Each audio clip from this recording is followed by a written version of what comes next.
to the Ecomm Cowboy. This is Consumers Daily Show, home of the one-man brand where we believe advertising is awesome, ignorance is expensive, and the American dream is alive and well on the wild web today. It is Tuesday, August 18th, 2026, in the year of our Lord. We're coming to you live and in living color from a beautiful yet undisclosed location hidden in the Austin, Texas hills, the unofficial home of internet entrepreneurship. We're brought to you by Slash, Sati, Proxima, Universal Ads, Tide, Trend Track, Propel, Rich Panel, Intelligence, Northbeam, Seguno, Postscript, and Rocked After Sale. And boy, have we got a jam-packed show for you today. Eli Lilly is on the Warpath, and they are going for everybody who is somehow, some way finding a way to distribute GLP-3s, the one and only Retta, I believe. Better for you CPG, State of the Union, State of CPG. Very popular tweet going viral right now. We are going to talk about where are there some other ways for better for you to be done up and to the right forever and ever. Amen. Reddit is getting TikTokified. Is this going to work for all our Reddit-pilled people? I'm not sure that format works over there. And ego in e-commerce, the one and only TJ Bongiorno joining us at the top of the show, has selected a very important topic for us to talk about here. Me also thinks that he is going to be showing off his new Yapper cans. That's what I have heard. That is what I have heard. We shall see if that shall be true. We're also going to be joined by Joy Sharma, director of their global program over at Common Thread Collective, debuting a very new offer, doubling spend in 90 days for subscription brands. Going to be bringing him on, talking about it, as well as Jeff Bridges, founder of Master FLL. Very important for all of our friends in the 2A e-commerce world. As always, I'm joined by my partner in crime, Colin Dougherty. Run inside this show, Colin Dougherty. Get in here.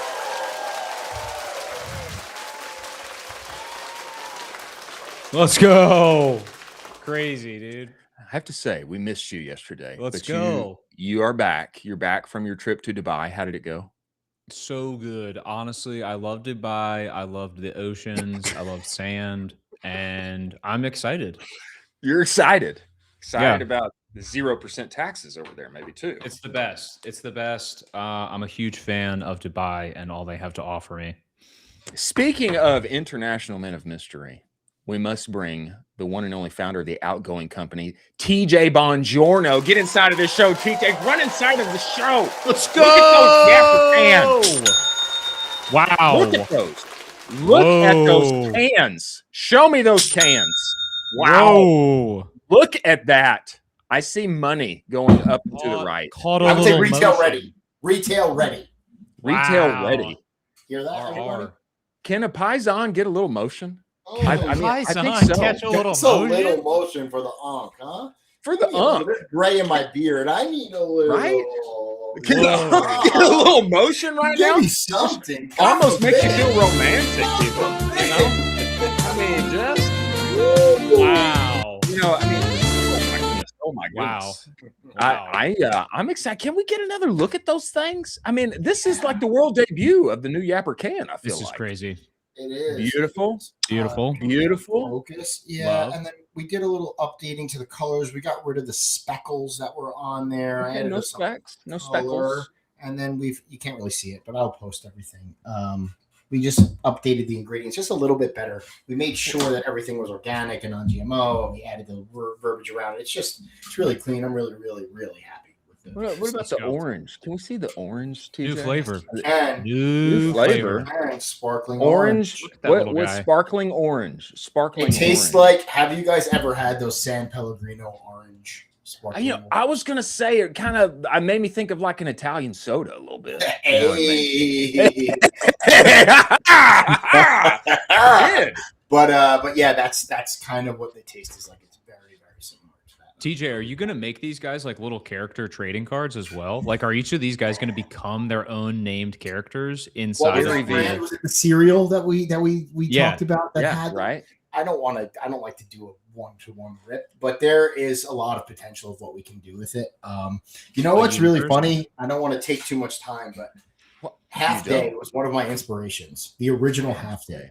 Have to. You know Oh, the yes, the yes, tees? yes, Yeah. And then yes. they switched their branding to be much more like of the new like Zoomer sleek colored. And by the way, I love their brand. Like I'm a big fan of their product. I love what they did. But originally they had characters, and that was where my inspiration was from. Yeah. So I don't know. They did a lot with it. There's a lot of potential to explore. Let's go. The characters. A lot of potential. I think too. You know, we may be meeting with right now in our midst. First name being TJ. We may be meeting with the new king of canned CPG bevies. Yes. I mean, we could be. Could be. We could be. Crazy. We never know.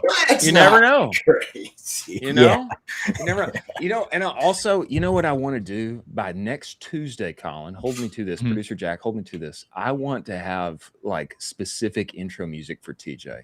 I feel like we need something like that. I've been watching The Offer on Paramount because I finished the whole Godfather series, and then I was just finding a way to get more. And anyway, it's been making me. I needed to be calling by Alesso. Well, we'll talk.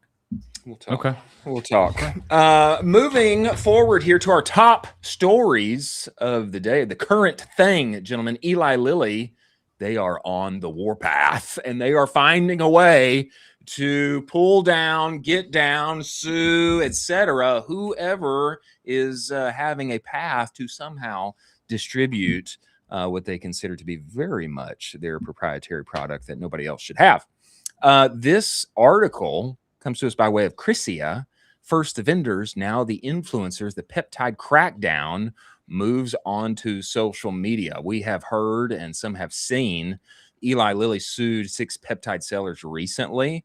Okay, but it's not just the vendors. Now specific influencers are getting their channels taken down. I read here from Crisia, YouTube removed the channels of Josh Holyfield and Trevor Bachmeyer. Meanwhile, Australia's TGA seized more than $120,000 in peptides and steroids allegedly linked to an influencer. There is no evidence the events are connected, but the pressure is spreading beyond sellers to creators and platforms. I have perused said article, and indeed, these guys woke up and their YouTube channels are completely gone. Now, in order to get into this, I think some of us who are not as telehealth, peptide, you know, maybe we don't have a podcast called D2C or D to H, down to health, etc. We need a little context. I'd love to start with you here, TJ. What is going on here? And are you surprised by this? Channels getting taken down, etc. Give us a little context. I'm going to speak vaguely here. I had heard from some people that know some people that this was going to happen through the grapevine a couple months ago. And it makes sense. I mean, think about it, right? Like pharma is pharma. And once you start messing with it, that's the biggest gangsters there are. But second of all, I think one of the other points that you said, Chris, is even more important. You said not only GLP-1s and peptides, but steroids were seized, correct? That's what happened. Yeah. So I think that's the bigger issue that happens with all of this, right? Like there's a conflation where people were just using peptides as like code word for like I sell testosterone and tren. Oh, interesting. And the same types of folks that were doing like gray area for research only would start selling some things that were borderline or maybe even illegal. Because think about it, right? The same buyer is the same buyer. So if you can set up some website that's just accepting crypto and doing like a little bit of a fugazi, like I think there was a lot of conflation that was happening there. I'm very hesitant to reveal how much I know about this. I have seen some of this firsthand. That's all I'll say. Wow. Colin, your thoughts on this? Yeah, I mean, Eli Lilly is one of the most profitable, if not the most profitable pharma company of recent history. They have the most money. That I would probably, if you want to think about them in a parallel, I would say they are the Apple of pharma. Like they have all of the money in the world. If they want to target you and basically say you can't do this anymore, good luck, my friend, because you're going to get nuclear exploded by about 16,000 lawyers and a billion cease and desists, and they have basically unlimited money. And so if they set their eyes on certain people and certain companies, there's a very good chance that they're going to go away. We knew this was coming. We kind of knew this was coming as more things were coming out with Retta and all of the things that basically it leaked, but there's still going to be a path. There's probably still going to be that side door in some capacity, but Eli Lilly's trying to get their money. Yeah, I mean, even like, you know what we saw as a prime example of this, that you could see this is like a one-to-one correlation. Look at gambling. Like bookies get hammered, right? Yeah. Because it's legal. So once something becomes legal, there's more regulation about it. It makes it even more illegal. The same thing with like people who sell weed illegally, right? Yeah. As soon as it gets regulated, like there's more of a hammering that happens. So it kind of makes sense, 100% to me, at least from my point of view. Colin, you have gone on record here, and this is one of the called shots of the show, that Retta TrueTide, I believe, if I'm saying it correctly, will be like the best-selling, most, I don't know, record-breaking drug that has ever existed, will alter humanity, Western civilization, and more. You still believe this? And a crazy, like the way that Eli Lilly is doing this, they are going to have like exclusive access for 12 years. Like that's a pretty good game to be in. If you got the best-selling, future drug of the future, that's a good game to be in. If I'll put this into this other perspective to give it a frame of reference, where if someone was to mess with your $1 trillion plus bag, how would you react? That's how the stakes are at this game for this drug specifically. We're not talking about a couple $2 billion. We're not talking about like $1 or $2 billion or like, $5 billion, $20 billion, $100 billion. We're talking about $1 trillion drug. That's crazy. So once you get to that level, it's like, some YouTube channels are going to start disappearing. Some companies are going to start getting shut down. Some people are going to have some people are going to start having some NDAs where they can't speak on anything. Like, this is crazy once in a lifetime money that Eli Lilly is now going towards, because this drug is basically once in a generational. Yeah, and it's like when people take the risk of like, I'm going to run this Joe Rogan ad for my brand that I didn't totally. Yeah. And then you get cracked. It's like, no one feels bad for you. Like, you knew what you were doing is kind of, like, so like, I feel bad, but also like you kind of knew. You know what you're doing. Yeah. Real quick, one last thing that I think is really important. You'll love this. Yeah. Love this. So as of Labor Day weekend coming, I am 1 year nicotine free. Wow. I was doing 2 tins of 6s a day. So I was like very a lot. addicted. Whoa, listen, a lot. Listen. Retta works on part of the brain, like with addiction. It's one of the big things. I went on 1 to 2 milligrams of Retta a week and cold turkey quit. That's how I quit. So I went from like September through beginning of December last year on like 2 milligrams of Retta a week. And I was able to quit nicotine cold turkey. Do I still miss it every single day? Yes, of course. But it like really, really helped. It's crazy. Yeah. Same studies are coming out for people that are suffering from alcohol addiction. It basically shuts off the want to have alcohol entirely. And so you could imagine, like, there's layers to like side tangential benefits to this, where like it wasn't even made to do that. Where like, hey, do you want to stop addiction once? Like, just take this. It's like, okay. That's crazy. Maybe we're all going to be like slim and good looking, and like addiction like largely won't exist anymore. I mean, like, that's kind of crazy to think about. It's super true. Like, we all just turn into clavicular and just start jumping to like try to get our stride maxing to impress the Foids. Yeah, the internet says that the Foids got the ick. When they got the egg. He did the jumping. I did get the egg from the jump. I'm just reporting. But in another context, a solid vertical leap, that gets you points on the board.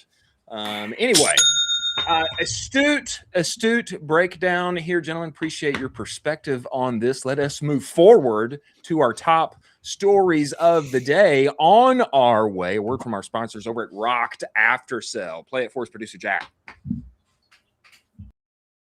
If you're getting 5,000 orders a month and you can sprinkle in $3 to $4 extra on each one of those without touching your ads, wouldn't that be nice? Yeah, it would. That's what brands like Olakai, Cozy Earth, Groove Life are doing with Rocked After Sale every single day by adding post-purchase upsells and downsells from the cart through the thank you page, and then stacking an extra 30 to 50 cents just by showing offers from Disney Plus, HelloFresh, Venmo, etc. It's high margin revenue straight to your bottom line. You can be live in minutes. Go to aftersale.com/offers. Truly a no-brainer. Many thanks for Rocked After Sale being part of State of the Union for CPG, gentlemen, a very near and dear category to all of our hearts. There was a tweet yesterday delivered by Ramp Capital that a lot of hubbub about this. A few Captain Obvious type retweets and quotes and comments, etc. But let us read, and then we discuss. Ramp Capital has this to say: I continue to believe there's a massive opportunity, massive business opportunity in the CPG space by making healthier versions of foods and drinks people already love. Take the seed oils and chemical preservatives out, replace them with cleaner ingredients, slap some good branding on it, partner with some influencers, and charge a premium. You don't even have to invent anything new. Scroll down here, Producer Jack, and show the good people the example here, referring to Pat McAfee and JJ Watt. Joining in with jams, who removed seed oils, included real fruit into their jelly, etc. You don't have to invent anything new. Millennials and Gen Xers grew up eating all this ultra-processed slop. True, loved every second of it, while every subsequent generation seems more conscious around food science and what they put in their body. Just go down the list of Kraft Heinz, PepsiCo brands. Start picking them off. A lot of dunking on said post. Maybe Captain Obvious here in some ways for those of us who live and breathe this every day. A very astute tweet from It's Andrea over the snack shot. She had this to say: every generation in CPG has done this. For millennials, the better for you chasm was crossed in the 2010s. Halo, healthy ice cream, $2 billion exit. Poppy, healthy soda, $1 billion exit. RX bar, healthy bar. Smart sweets, healthy candy. Who, healthy chocolate, $340 million exit, and so on. I do have to say, and I agree with Andrea wholeheartedly here. I do have to say, though, methinks there is still opportunity here. And that is the point that Ramp Capital brings up here at the jump of this post. I do have to couch this with, though, like, is there anything that hasn't already been better for you-ized? I don't know. I was like actually trying to think of it. I did discover one, beer. I was thinking about beer. Is there like a better for you beer? Like a better for you alcoholic beer? There is. Father's beer. Father's beer. It's a clean beer that exists. This guy's going to come on the show. We're going to talk to him about it. But I bring this up to you, gentlemen. We'll start with you, Colin Dougherty. Your thoughts on this post and the state of CPG. Is there more room for the better for you movement to continue forward inside of our world? Absolutely. There's a ton of room. And obviously, this is a little bit of like, obviously, the mainstream is starting to pick up on what CPG has evolved to. So they're starting to see what is going on with all these exits. That's one of the things that I love so much about these acquisitions and exits that go down within our space, is it brings all these eyeballs from mainstream into our space. And then people's eyes and ears start to perk up because they're like, wait a minute, what if I try to do this? Well, what if I try to get funding for this? And so it really is a net growth for our space. I love it. I think it's important. But yeah, you can just better for you anything. But to simplify it that aggressively in a tweet is very much like this move. It's like, dude, yeah, dude, CPG is super easy. All you have to do is just make a better for you version and then just give it to some influencers. That's all you have to do. Good luck, brother. Instant millionaire. Instant millionaire. $1 billion exit in a year. Good luck. And I'll see you on the other side. No, dude, it's like one of the hardest games in the entire world. You're going to get your teeth in 6,000 times. Talk about cash flow is one of the most nightmarish things to manage. It is like a crazy difficult battlefield to try to just basically maneuver. But yes, there is still opportunity. And yes, you can do it better for you. You can also do it with the clothing and do against poly and push into cotton, all these things. But like, gosh, man, it's not that easy. I don't know. TJ may disagree with you. Everything I see him do is totally easy. I mean, it just works instantly. It's up and never right, loses. No fails. fails. It's so funny sales. because, like, I want to be like, not you. Because, like, I'm a relatively competent person. I bust my backside all week, every week for 3.5 years, and I'm just finally starting to, like, see some growth at a real scale, right? And, like, no experience grinding out this thing. And it's just so funny that to hear sometimes, like, people will say that. But I will say at the same time, Ramp Capital, the account behind it, and I are very friendly. We go back and forth. I was actually tagged in that tweet more than once. And I'm in the reply somewhere. But if Chris, you hit the nail on the head when you were kind of bringing it up. We are in this every day, so obviously CPG people are gonna be like, "Yeah, no shit, Sherlock." But, like, from an outsider looking in, Andrea brought up those examples. But aside from that, like, you don't see trends unless you're, like, in Whole Foods, and, like, you're way slower to it if you're not, like, inside the beast at all times. Yeah. What I will say is one of the criticisms that I was tagged in on that post was someone was like, how are you going to compete with, like, PepsiCo and all this stuff? And I was tagged in the reply to that. And my reply was, I'm going to Google this right now live. What is PepsiCo's market cap right now? 192 billion, $191.5 billion. Just a few dollars. Yeah, just a few dollars. That means 0.01% of that, I'm still rich, right? Yeah, right. So that was my reply. It was like, yeah, obviously I can't compete with Pepsi, but if I can get the tiniest tip of a nail sliver of that pie, my great grandkids don't have to work. Yeah, exactly. That's true. Exactly. Also, and I think this is an incredible point. Go ahead, Colin. Also, the people are also not thinking about the PepsiCo bureaucracy of how slow moving that entire cog and organization is to market, where they will basically just see something working for like 2 or 3 years and really make sure it is a solidified grand slam home run.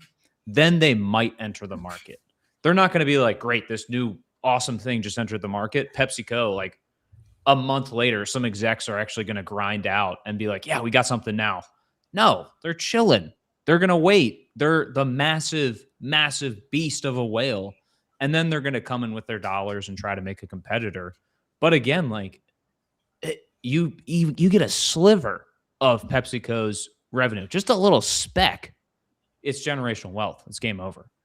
I think this is a great point. The truth is, for most of us, okay, like, grabbing 0.1%, 0.01% is like an absolutely incredible opportunity.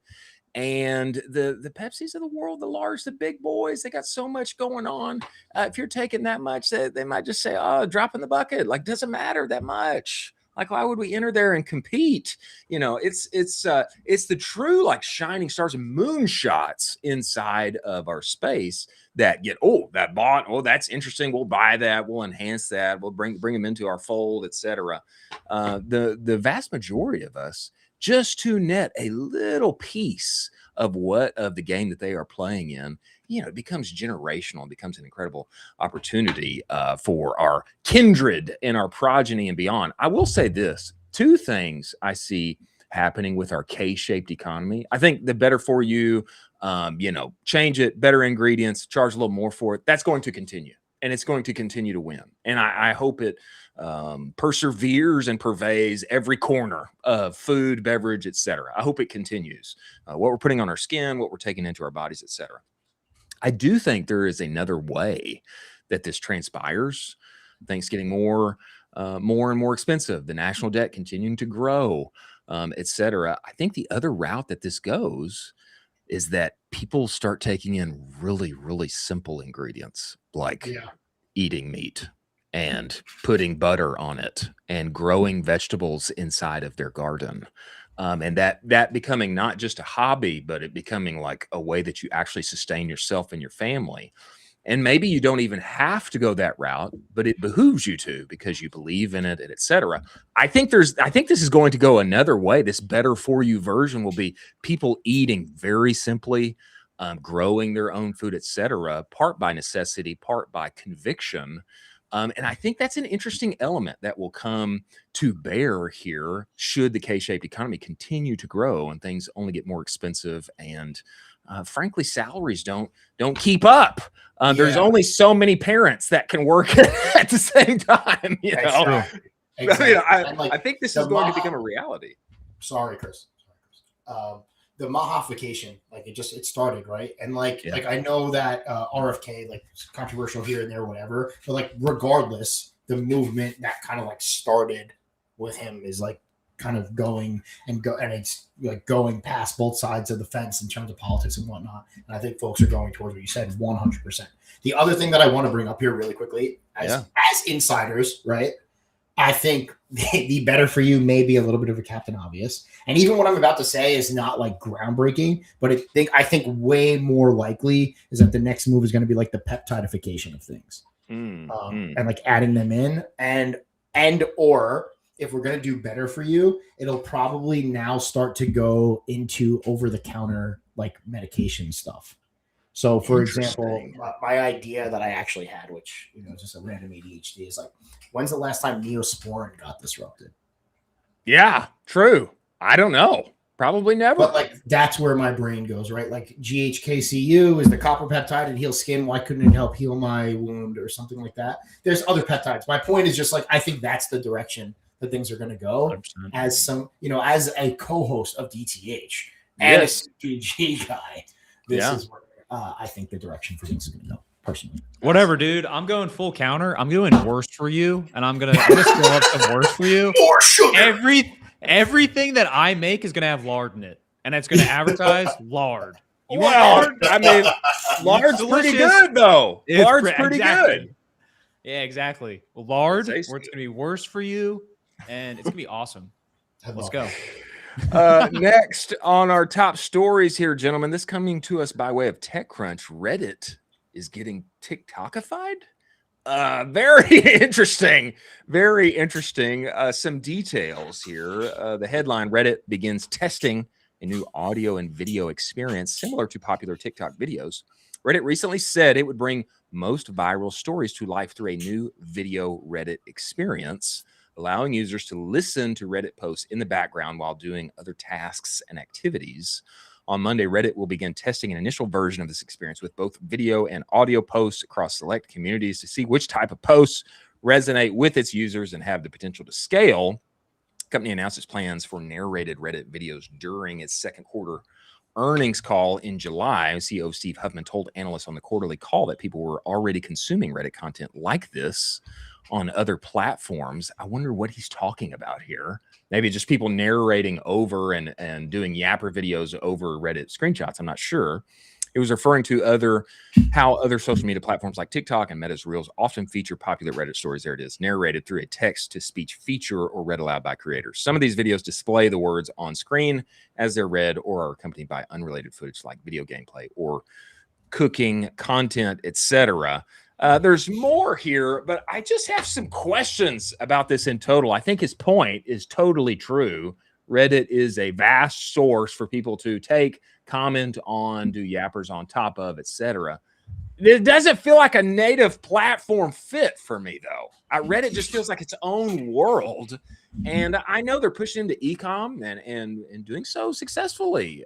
We have had reports of, and even talked to some people about, over the past few months. I wonder if this is part of a like e-com ad experience type thing that they want to build here. But this just seems like unfit for me. It seems totally unfitting. I'm not sure how they're going to roll this out in a winsome way. Colin Dougherty, we start with you. Your thoughts on this? Absolutely wrong take. Absolutely wrong take. Because you know why I love TikTok so much? One, for the videos, but guess what I love equally in TikTok? I love those comments. Feed me those little comments and all the upvotes that go along with everything inside of a video.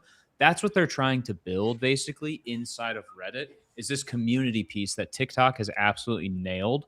And if you can actually have somebody make some original content other than text, it's amazing. We're pushing into video only. All of the text content is going to be gobbled up entirely by AI and or pushed and churned out from AI. So you can't verify it as original anymore. I do have a gripe to pick with Reddit, though, and I got a real gripe. head of growth at Reddit, you did a test. You did a test earlier, say last month. So basically what happened is if you were to go on Reddit from your internet and you were just going to scroll through a page like, I don't know, the Ravens subreddit and search just through all as the an things. example. As an example, basically you could scroll 1 to 2 times until it blocked you out and forced you to download the app. Similar to the way it's like you would get blocked out from reading a Wall Street Journal article halfway through the article, and then it pushes that huge subscribe. They did this. Never do that again. Never, ever do that again. I will never get the app, but never do that again. I'm sure you got more downloads, but it was the worst user experience ever. I legitimately almost threw my phone into the ocean and had a shark eat it because that's how much I would rather have than ever deal with that again. So you see this as you're inside of the subreddit. You can bring us back here, Jack. You're inside of the subreddit. You're scrolling down. People have their text posts. It's funny, upvotes, and then somebody's just got their screen. It's just a shot of them talking, and then somebody's going to click that and watch it. Is that already happening? It's already happening within subreddit communities. So I'm like, this is like my lane right now. Do you actually watch them? You watch them? Yeah. So it's like commentary. Well, I think it's interesting and nuanced because it is like the one I follow so aggressively is Ravens. So it's people giving basically reporting commentary live POV style of what is happening with practices and players and predictions and all that.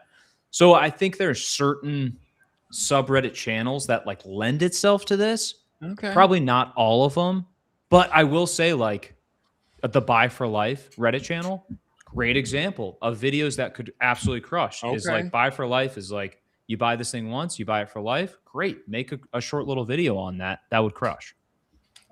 Your thoughts on this, TJ? Well, first and foremost, I think you're 100% correct again in that it's obviously a play for ads. Like I think it's got to be. I mean, yeah. Like I think saying anything besides that is silly. It's always going to be a play for monetization and making the ad platform go. Second of all, I don't know if you guys saw, I was giggling as this story was like as you were reading it, Chris, because I'm like, can you imagine like the weird sexual subreddits? Right? It's like people just like describing their kinks and oh my. Oh boy. But like I don't know, I feel like a lot of Reddit is that. Like Colin, you use it for your powers for good, but like there's a lot of weird stuff on Reddit. I don't know. A lot of weird stuff out there. Yeah, a lot of weird stuff out there. A lot of weird stuff out there. Hey, and you know what? I'll say this. If it does become a carved out winsome path for Ecomm ads, I'm very happy. I'm very happy. Yeah. And I want to put my money there. We always want more acquisition channels. We always want to give someone other than Zuck our money. Sorry. We always want that. Last of our top stories, gentlemen. Ego in e-commerce. Are we, a little overinflating ourselves, our heads, etc., because we have some success and, we make number go up by clicking some buttons. This coming to us by way of Zach Stuck. He has this to say. It's funny how big of egos people in e-com have. I always remind myself that tech is where the actual smart and wealthy founders are at. E-com is great, but let's not get ahead of ourselves. We're not building robots or launching rockets. We're shilling stuff with meta ads. Laugh out loud. TJ Bongiorno, your thoughts on this, sir? I come from both worlds. I was an enterprise salesperson in tech for a long time. I don't agree that the egos are any different. Tech egos are probably bigger. But I also don't disagree with Zach. Like, a lot of times bigger problems are being solved over there. Now, I will say, also like 50+% of software is just a giant pyramid scheme of people making software to sell to other software companies so that they can sell their software. Like, it's funny, but it's 100% true, right? Like, you guys ever seen the meme that's like, I need you to ping me on Zoing and then put your expenses in Bingo and then send me a message on, like there's so many that are just like all like supporting the ecosystem for each other. But then at the same time, there are companies that are changing the world completely. And I don't really think there's very many e-commerce companies that are really like changing the world. So I don't disagree with Zach. It's just more grindy. I think that's the biggest thing, right? Like this is more grindy. It's more individual. It's less polished. And there is no world in tech where you can't get to a point where you don't have like a sales team that's polished and you have to run a cycle and you have to go through the security features and whatnot, right? Whereas like we're just like, I have an AI claymation ad that's crushing for me right now. Let's go. We love that. So like there's not really a big argument to go against Zach here. Yeah. You could have said it nicer, Zach. It's true. It's true. I think this is totally valid point. And Sean Frank has said before. He said before that e-com is kind of like a blue collar version of a white collar world. What are you doing? You're selling stuff on the internet. Your claymation ad is winning, and then what are you doing? You're turning around and you're going, you're packing boxes and you're shipping physical products out the door. It can be a little sweaty, a little nitty gritty. There are some people in tech that are truly changing the world and have all of the things to be proud of, to be, a true mission that is making the world a better place. Things going on in hardware, affordable housing, all of this kind of thing. There really are people like this, and I do think it's I think it's an interesting point. A little reflection on yourself. What are we doing here? Make number go up inside meta ads. I think it's good. Take a little dose of humility every now and again. Last word for you, Colin Dougherty. I think totally this is a solid case, but there are some folks within tech and specifically in the health tech space that are doing unbelievable breakthroughs where it's like fundamentally changing the future of humans. Like great example is and other animals. Like a great example is the story we covered where that guy re-engineered the DNA sequence of his dog to cure its cancer. Oh yeah. Is that guy probably smarter than a lot of people in like e-commerce? Probably, like honestly, probably. Like I don't know, he's probably smarter than me. Like I don't want to do that, but like I'm glad there's somebody that does. And I think there's people have their lanes and all of that. I definitely think the egos in tech are massive. This is coming from someone who was in tech for quite a while. But hey, we're all having fun. There's some dummies that are in tech, and there's also some really crazy smart people in tech, but there's also some dummies in e-commerce, but there's also some really crazy smart, cracked out people in e-commerce. That's why they have these massive exits. Like to say that Chad at Grunes is dumb is just like, no, I just can't like say that because he had a $3 billion exit. Like, it's just like, it's just a different game that he won. Yeah, there's a point to be added on here, Chris. I'm sorry to cut you off, but I think this is really important. If you look at the tweet that Zach sent out, right, and that tweet, one of the points he said was like he also mentioned wealthy people, because I think that's really important. Like e-commerce and what we do on this side, it's a lot more like crafty, right? Like you're a lot more like getting in there, figuring it out, duct taping it together, doing whatever you do. Yeah, but laughing, but seriously, it's like a lot of ducking and weaving, like. The last two companies that I worked at in tech both got sold to Salesforce, right? They both had $1 billion exits plus at the two companies I worked at. There's a clear playbook there. Like the last people I worked for had sold to Salesforce twice and were C-levels at Salesforce before they did that. Like they're like running the mill. They're really smart. They're really connected. They're getting funding because they know all the VCs. The people with money are pumping. Like there's like retirement funds in those VCs that are, it's a whole different game. Whereas we're like getting hard money loans and all these crafty things just to try and make it work and hope we don't go bankrupt before an exit. Yeah, let's go. That is the case. Let's go. That is the case. TJ, we appreciate you making the time to join us, sir. Can we look at this Yapper can one more time? I want to see the orange one. I want to see the red one. New Yapper cans, designs, flavors coming. Look at this, a thing of beauty. We appreciate you making the time to join us, sir, and we look forward to having you back. We love you, brother. I love you guys. It's a pleasure every week. You're the best. The internet's favorite paisan.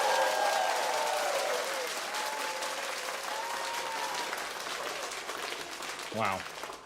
The internet's favorite paisan, an incredible person, the embodiment of the one-man brand, and one that everybody should be watching and learning from. Moving forward here, we have the one and only Joy Sharma Coming inside of this show, knower of ball, scaler of brands, nitty gritty, getting it for everybody in D2C and more. He has a very interesting offer that he has drawn the line for, especially inside of the subscription era of e-commerce. Double your spend in 90 days. That's what they're doing over there. We're bringing him inside of the show to talk about it. Before he comes, word from our sponsors over at Propel and Seguno. Play it for us, producer Jack.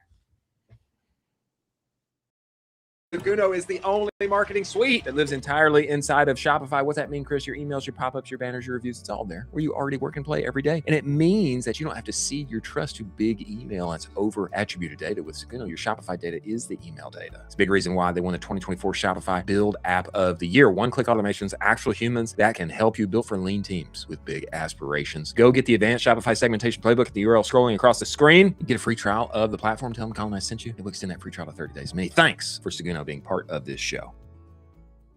People are the most important part of your business, and finding real A players is hard and incredibly time consuming. Propel is the best recruitment agency out there for e-com brands and agencies who source talent from the US, Latin America, and beyond. We're talking video editors, graphic designers, media buyers, and more. The best part is they work on performance. You only pay a one-off fee, no retainers and no ongoing costs. Every hire comes backed by a free month guarantee. Go to wearepropel.com/ecom-cowboy-propel. If you mention Ecomm Cowboy, you're gonna get 10% off your first hire. Many thanks for Propel being part of.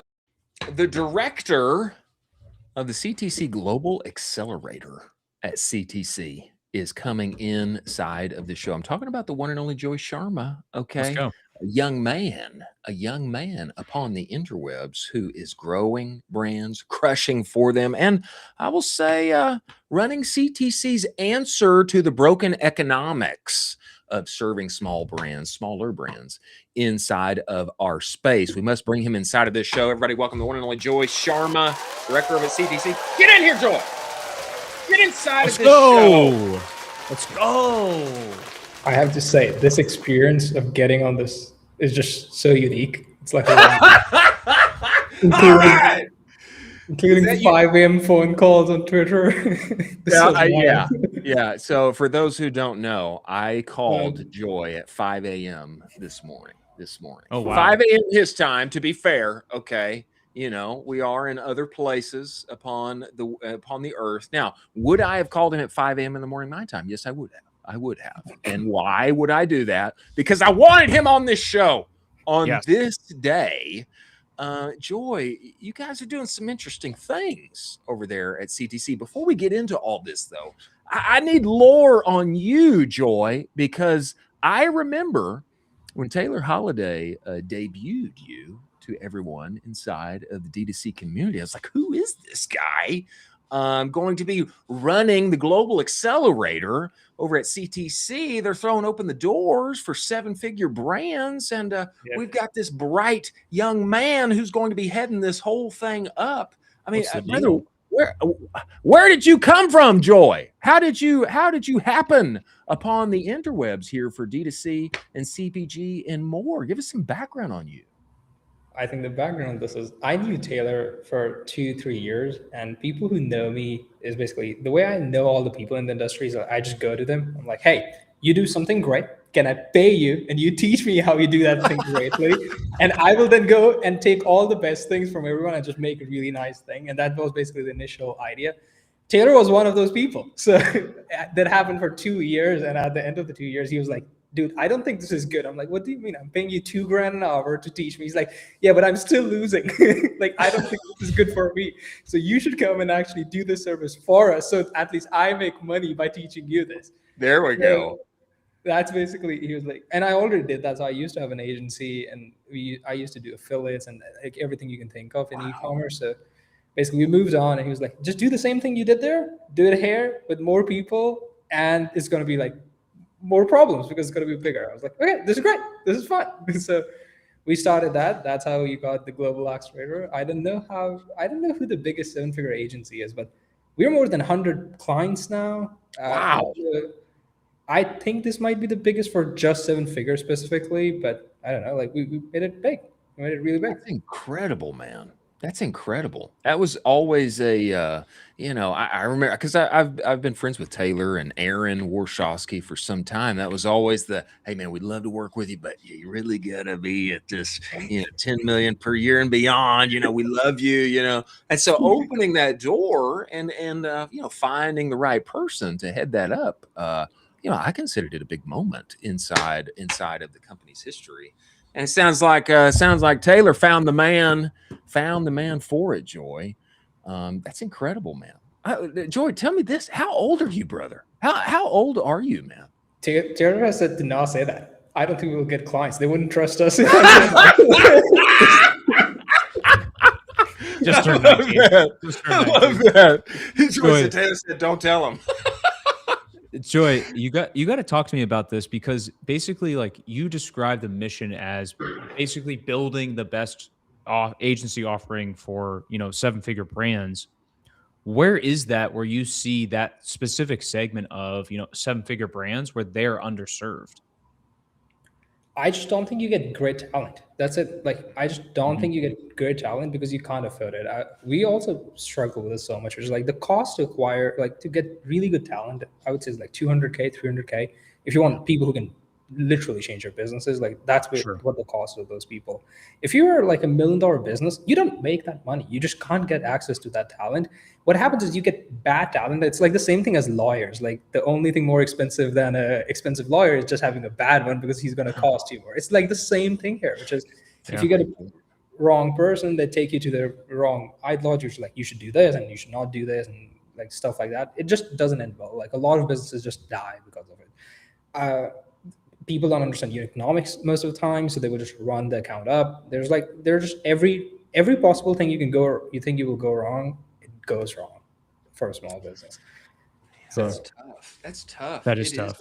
It is a tough place, in ecom. Let's say you get beyond like $1 million a year. That's a huge milestone. But the tough piece is, look, I really need to hire like somebody to help me here, but I can only afford somebody who's like, barely done it before, or only done it before in a junior role, and then you start going, looking for help, etc. And then, there are several of my friends who they've been stuck at the same level for several years, and it's a hard place to be in. It sucks. It's like the worst place to be, because it's like you just don't have anyone helping you at that point.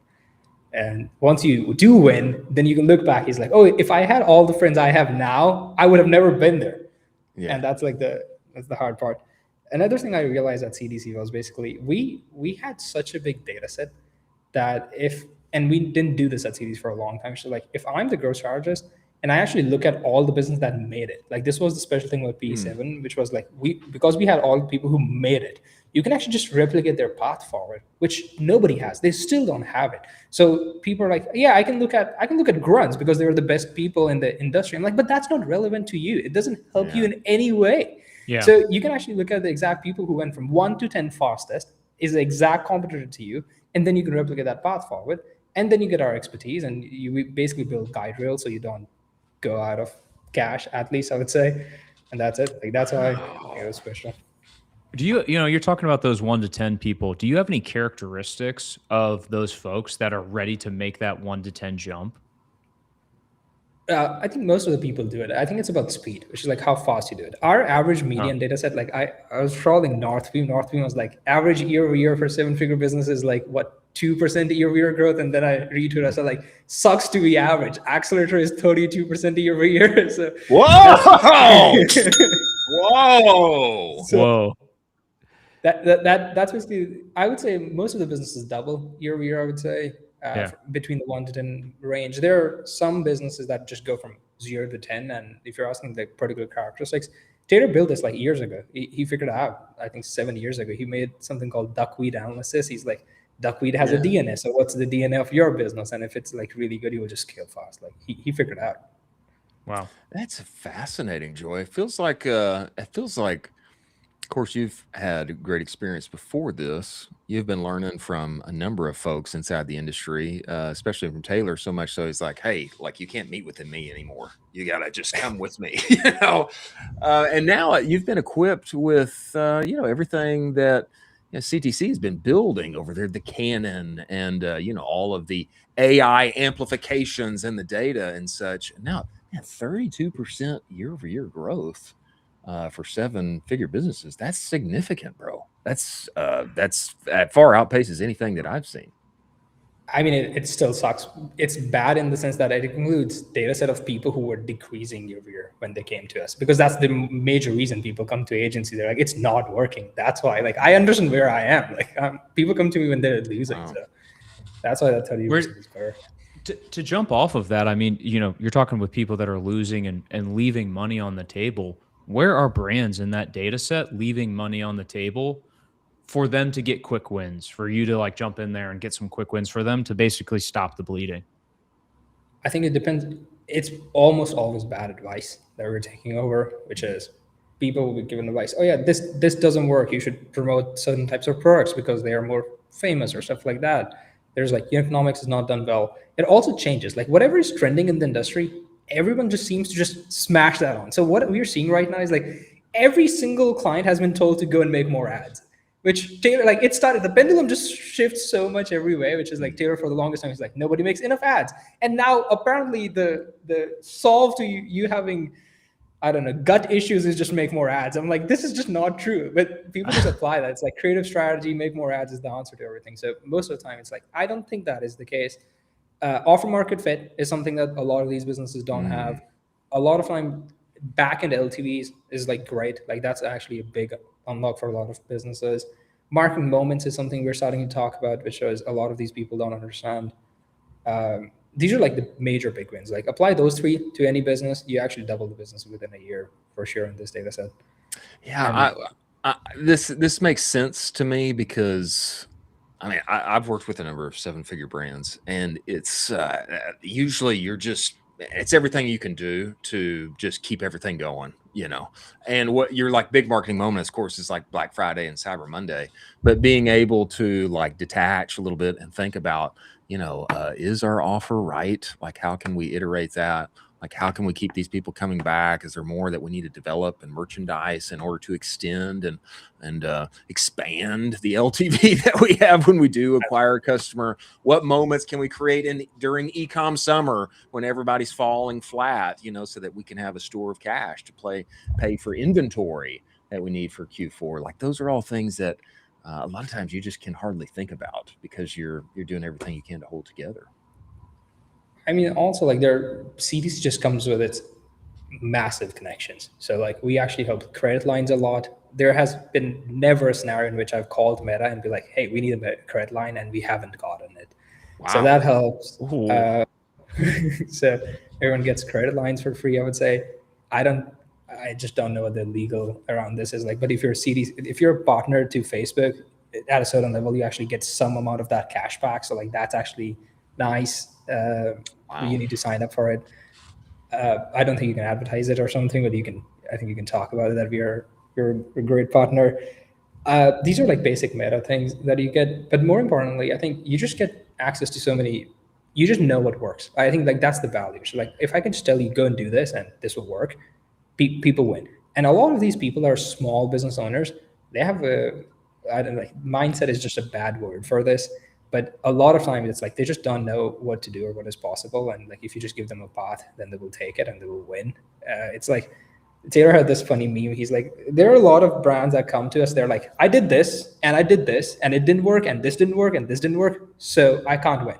Like, okay, so can I do those things that you did that didn't work? He's like, oh, no, I tested them. You should not test them again because I have failed there. I'm like, and you're also stuck in a rut. So this is the reason. So that third eye and that conviction is just so necessary, which I don't think people who haven't seen the whole data set can do, because you just need so much conviction to tell someone. And Taylor has this one. He's like, so you made 4 ads that were a boomerang format, and now you said boomerang ad format doesn't work for you. Like, great. This is like just best. So you're exactly where you need to be because you're doing that. So I think that helps. That conviction helps so much. Joy, Go ahead. Well, you got to talk to me about that a little bit more. Where these founders are coming to you. A lot of time you're dealing with founders and kind of small business owners, and also you're dealing with a ton of data. You're sorting through a boatload of data over there. Is there any North Star metric that you would basically tattoo on founders' heads right now, and you'd be like, "Look, you've given us 57 metrics so far as part of this process. I just want you to focus on this one metric right now while you're working with us." For most people, it's contribution. It's still contribution margin. Contribution margin. Yeah. Like, I just wouldn't lie. The revenue just doesn't matter to most of these businesses unless it's like subscription. Like, for that, actually what kills these businesses is so much different. Like, that's why we had to make a separate offering, because in subscription, it's like, if you don't acquire the customers that churned last month, your business is going to compound against you. And that's the only industry in which that happens. In every other industry, it's like, as long as you stack more cash, you're returning revenue from the email list, you talk to them, you're fine. That's why this is different. Okay, talk to me about this new offering, Joy, which Taylor said something like 20%, like not enough. That doesn't stand out enough. We got a double spend in 90 days, something like this. Man, talk to me about this new offer and what you guys are doing inside the space for subscription and more. Walk me through this. So this is the first offer that has came purely out of hate. And what that means is, if you work with Taylor, what happens is, when we started this program, me and Taylor talk every week, and we're like, okay, what happened to this business? Which one is growing? Which one is not? And he had this idea on day one. He was like, you need to understand what extreme accountability is. And that guy will take it to extreme. I've never won in that argument ever with him. Like, it's been 2 years and I try every week and I still lose every week.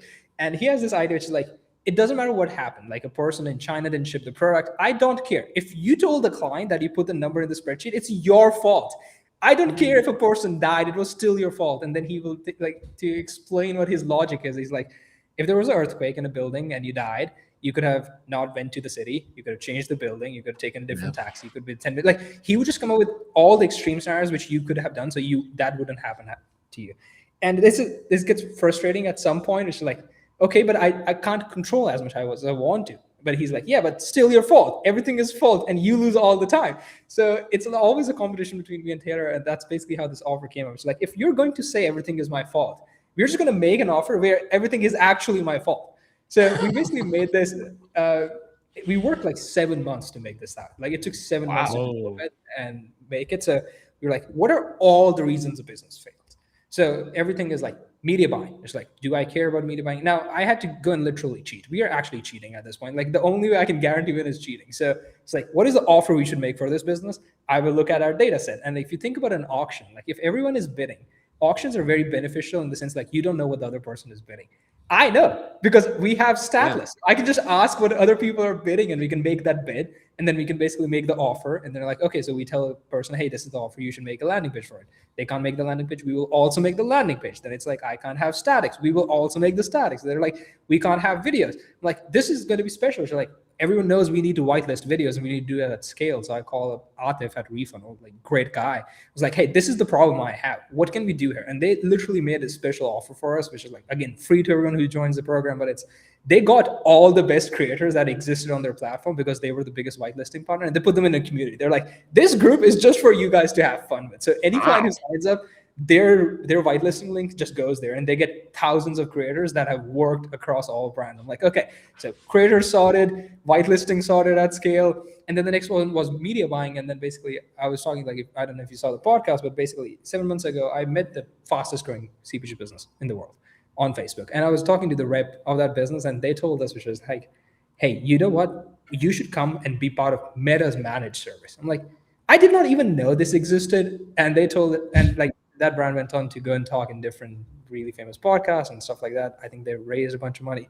But basically, Meta had this position where they take, like, I think 20 brands or 10 brands. It's just one headquarters in the entire world. And they just take over and they media buy for you. They do everything for you. They make ads for, it's like, it was wild. I'm like, this is just cheating. And then I talked to another friend of mine. He's like, yeah, my rep, what he does is he tells me what I should put the cost cap at so I can bid everyone else out. And they use these special APIs, and like, it was like wild. The site that exists of the world was wild. We got the same API, so that is now included in the service. So we basically use that. And then people are like, agencies don't care about me. me. I'm like, define care. They're like, you don't care about growing our business. You don't care about looking at the business as often. I'm like, okay, so part of this, we're going to look at your business 24/7, and we're going to document it in Slack. So part of this offer, we're going to send messages. It's basically a thread, which is called like 24/7. It's like every hour we'll send an update of what was incremental revenue. We used to do this on Black Friday. Like if you have seen of supercars in Dubai, what we basically did on Black Friday was we all stayed up for 24 hours and we all literally bought every hour media. And we were like, let's just make that evergreen now with the API. So we did that. A human is involved. And at the end of this, I was like, so I got everything sorted. Like nothing can go wrong now. It's not possible for anything to go wrong. And I was like, so we should, if I'm going to be extremely accountable and to everything, I'll just give a guarantee. I was like, 20% guaranteed. We ran back test. I was like, even if I fail at everything and just the API works, the API, when we back tested, I think on $100 million of spend, it was like, it produced like 26% compounding return. So compounding meaning if you have $10,000, it will spend 26% more. And then you launch a new ad that spends 100, it will do 26% on top of that. I was like, this is guaranteed. Like 20% is great. Taylor was like, no, still no. He was like, got it double. It sounds lame. That was it. I'm like, no one in the industry is doing this. First of all, you're like, still lame, doesn't work. So we came up with this offer. Have you seen the tweets? Like we are distributing it so much because I want the world to know that like we were first. For the first time ever has anyone actually guaranteed performance. Because we're extremely accountable. There's a lot of layers here that really stand out. Go ahead, Colin. I was going to say too, and you're starting this with 3 brands as well. So is the goal basically to, and also you can say if you've already sold out a couple of those as well, but is the goal basically to have these 3 brands and then expand out into like 10 brands, 15 brands, 20 brands? Is that the goal to build this up? I don't think it will go very big. I think we will just keep it at, I don't know what the number is, but I think it will be a single digit number. We'll never expand it more than that. And these 3 will be documented on Twitter. So like if you read my tweets I was messaging Aaron, I'm like, hey, this is the best offer ever. He's like, how big? And I messaged him like, I'm willing to die for it. Because what's going to happen, we're going to take these 3 brands and we're going to document on Twitter. So like, if I fail, you're done. Like there's no coming back from that. It's brutal. So it's like, and he has a similar concept, right? He has builds coming up, which is great. I'm like, okay, so I might as well just say, these are the 3 brands we took, how much we grew them. But the other part of this is, if we win, it is everything. It's like, we promised, we were the only people in the world who actually guaranteed performance, and we did it. And it's closed now. So you can never get back in. Wow. Do you have any idea of what those 3 brands are going to be? Have you already had some talks already? We talked to a few people. 2 of them are actually friends that just called me up. So we are swapping them out. If there's someone famous on Twitter who wants to be part of it, we'll probably get priority. But yeah, we'll close this program by the end of this month. And we'll have started. Oh my gosh. Joy, I think the stakes of all of it being guaranteed and public make it compelling.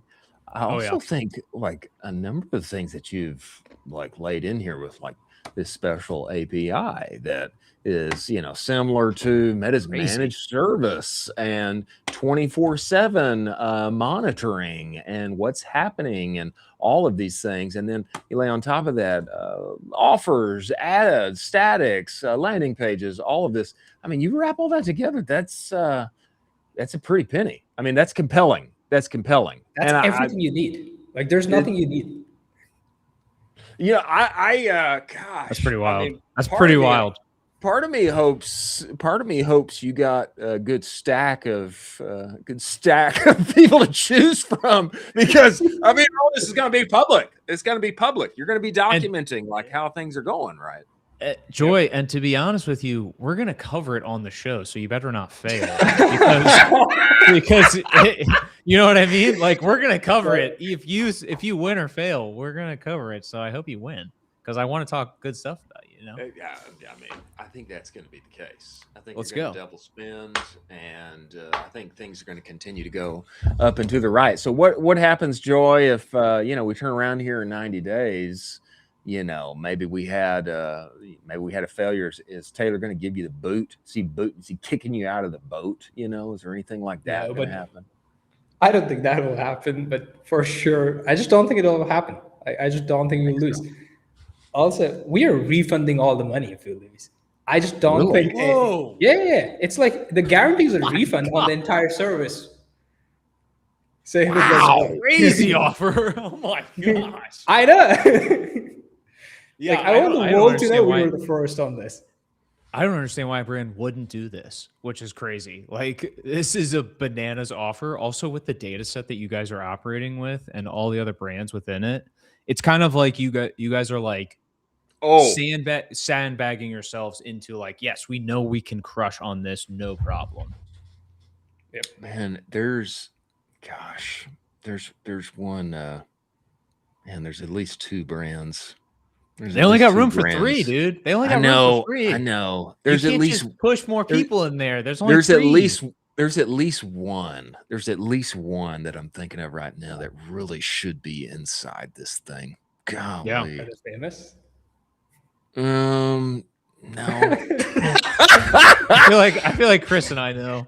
They're not famous, but gosh, they're close to me, and I talk on the internet every day. So maybe by association, there might be some opportunity, for some additional reporting.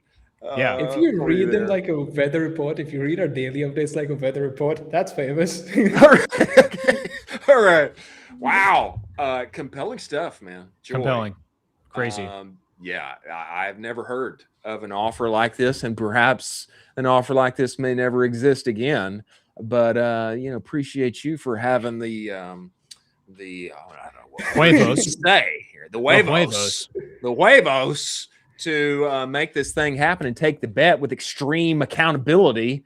And gosh, I think all of that data and capabilities in the CTC canon is going to be in your favor. Joy, where should people go to follow along? Where should they go to talk with you if they want to get in on this? What does that look like, sir? Twitter. Twitter is the best place. Email me if you're old, but Twitter if you're new. And what's your at, Joy? Is it at Joy_Sharma? Which one is it? I think it's Joy Sharma _ Joy Sharma _11. Joy Sharma _11, because Joy was born in 2011. That's a joke. That was a joke. That's such a great line to give to people too. Email me if you're old, or you know what I mean? It's like, do you want to be cool? You should just text me instead. No, don't email me. Be cool. Hop in Joy's DMs. Joy Sharma, we're going to be following along. We appreciate you for making this big bet. And we can't wait to see how it turns out. I'm going to try and slide a brand in your DMs. We appreciate you making the time to join us. We look forward to having you back, man. Thank you, brother. We might.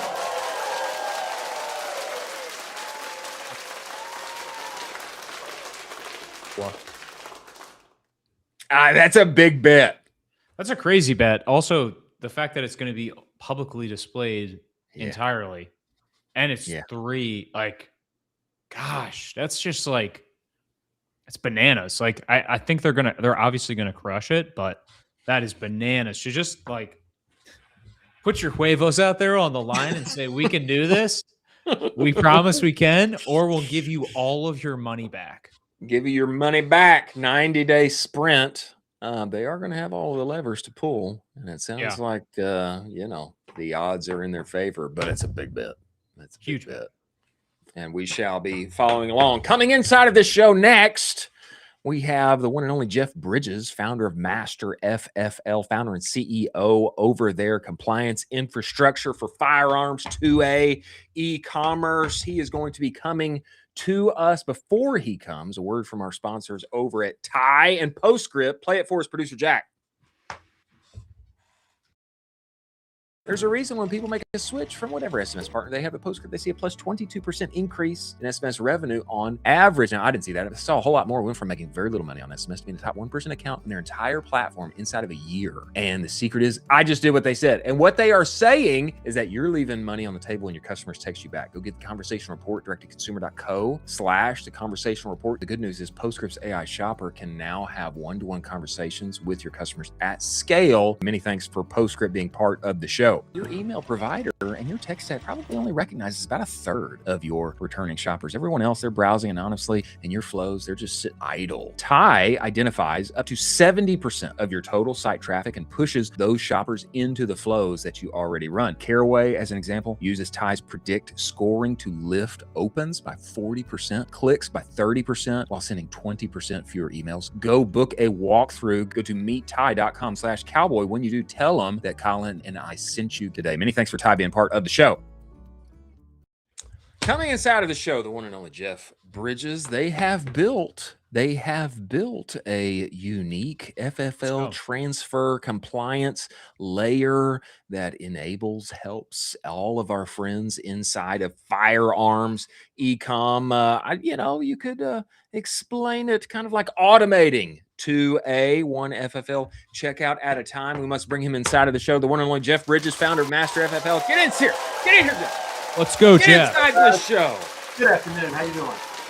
Let's go, Jeff. Yeah. Brother, we appreciate you for Great making to the be here. time. Appreciate you making the time to join us. Welcome to the show. Thanks for having me. Jeff, Let's are go. you out in Atlanta, Georgia, I sir? am. I'm in North Atlanta. Been here about 25 years, but I'm on the road a good bit, traveling, doing trade shows, but that's where home base is for sure. You know, Let's one go. thing I sure do love about Atlanta, Georgia is going by the varsity and getting me one of them corny dogs. It's childhood memories there, They've been Jeff. doing that for 70 years or something. Yeah, that's right. I mean, hot dogs the place goes through. But, That's right. Once a year is pretty fun, but once a year is enough for a varsity hot dog. Yeah, might hurt your tummy if you go there too often. Might just Exactly. a little bit. Jeff, for those who don't know and who aren't involved in this kind of sliver, this niche of e-com and what you guys are enabling, just explain this whole process and why you guys are necessary and why this kind of bridge needs to exist. Give us a little context on this, Jeff. Sure. I mean, you mentioned automation and 2A, and those words traditionally just haven't really gone together, right? The firearm space it's a mature space, but has also been a little bit stagnant in terms of technology. So I kind of stumbled into the industry. I bought something online back in 2014. I had a pretty terrible experience with it. Owners of the company called me, asked me for my feedback. I gave them the feedback, and they said, "Well, hey, you want to come help us make it better?" So I did. And picked up a client and just did freelance work for a decade or so, and ended up building something for them that has ended up resonating really well. So in this space, as you know, there's a lot of regulation, and again, a lot of pen and paper, a lot of old school fax machines still humming, passing licenses back and forth. And we came in and recognized that in this industry, unlike most other industries, there was not any single source of truth around FFL dealer data. The real estate market's got an MLS, but this just didn't have it. And so we decided to build that as a foundation, and it's really been a good catalyst for us over the last couple of years. And it's unique in that you have there's these two parties here. You're buying from one, and then you got to go and pick it up from another. And this is it's a unique thing that I think most of us inside of e-commerce who would just think, golly, I mean, you got to be crazy to do that. Like, it's just like so many steps and all. Yeah. So when I first started this, I went out to a really large retailer, one you guys know very well, a half $1 billion business. And I said, let me see what they've done. And I went through the process, and I literally was like, oh my God. So I bought a $2,000 order. They sent me an email. They wanted me as a consumer, first time firearm buyer online, to go track down a license. And so I spent like a half an hour trying to go do this. Couldn't really do it. The dealer wasn't being cooperative because he's like, who the hell are you? And then the realtor or the retailer came back and said, if you don't do this, we're going to cancel your order in 30 days. And I just literally thought, this is just insanity. I think we can build it. So we have a checkout tool that's built on that foundation of really good dealer data. One of the cool things, it's been a little bit of an after effect. We launched the checkout as a means to get us to the money part, which was the automating of the transfers. So our core business is automating the communication between the seller and the receiving dealer to automate transfer, to pick up any of the license documents that are required, to validate those license documents, to do an easy check, to automate the bound book. That's really where we play. The front end of that, though, is this FFL checkout. And what we found is people started signing up and buying our application for the transfer, but they stayed for the checkout. Our checkout now is kind of like Aspen, right? You go there for the winter and stay for the summer. Yeah. A little bit of a, and so we've seen that the checkout now is presented. I mean, we're processing over 3,000 firearms a day, you know, at a 2% conversion rate. I mean, that thing's being shown hundreds of thousands of times a day. And we've had a really, really appreciable impact on conversion rates. So everything from front-end conversion rates, getting us through the cart, and then automating all that back-end compliance. We've had a lot of success and very fortunate.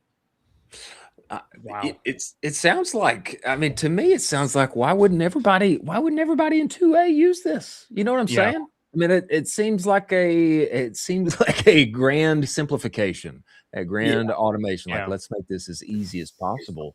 Why wouldn't everybody use this, Jeff? Well, I'll tell you, we go into, so we're getting there. I mean, I think we're probably covering close to 10% market share now in terms of transfers. Wow. So we're moving scale. We added, I think, 23, 24 logos in the second quarter. The suppressor space is blowing up, as you know. A lot of volatility there, good and bad. But manufacturers that are selling direct to consumer, it resonates very, very well with them. Retailers, again, we're picking them up one at a time. We've got, I think, 3 of the top 5 that are using the system. But I tell you, the biggest challenge that we have is we go up to somebody and we say, we've got this thing, and they say, oh, we've already got that. And I'm like, no, you don't. No, you don't.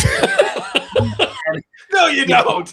Well, you know, not that this is some crazy invention or innovation. I mean, technically it's relatively simple, but just the idea of automating something that people just don't think, they just don't think about it. This is how they've been doing it for 30 damn years, right? Yeah. So I go to folks and they say, oh, we're going to handle it. One large retailer I won't mention, we signed up, and the way that they handled it was with a call center. So they had a call center chasing down these dealers 30 minutes in order, but that's how they always did it. And so they thought they had it covered.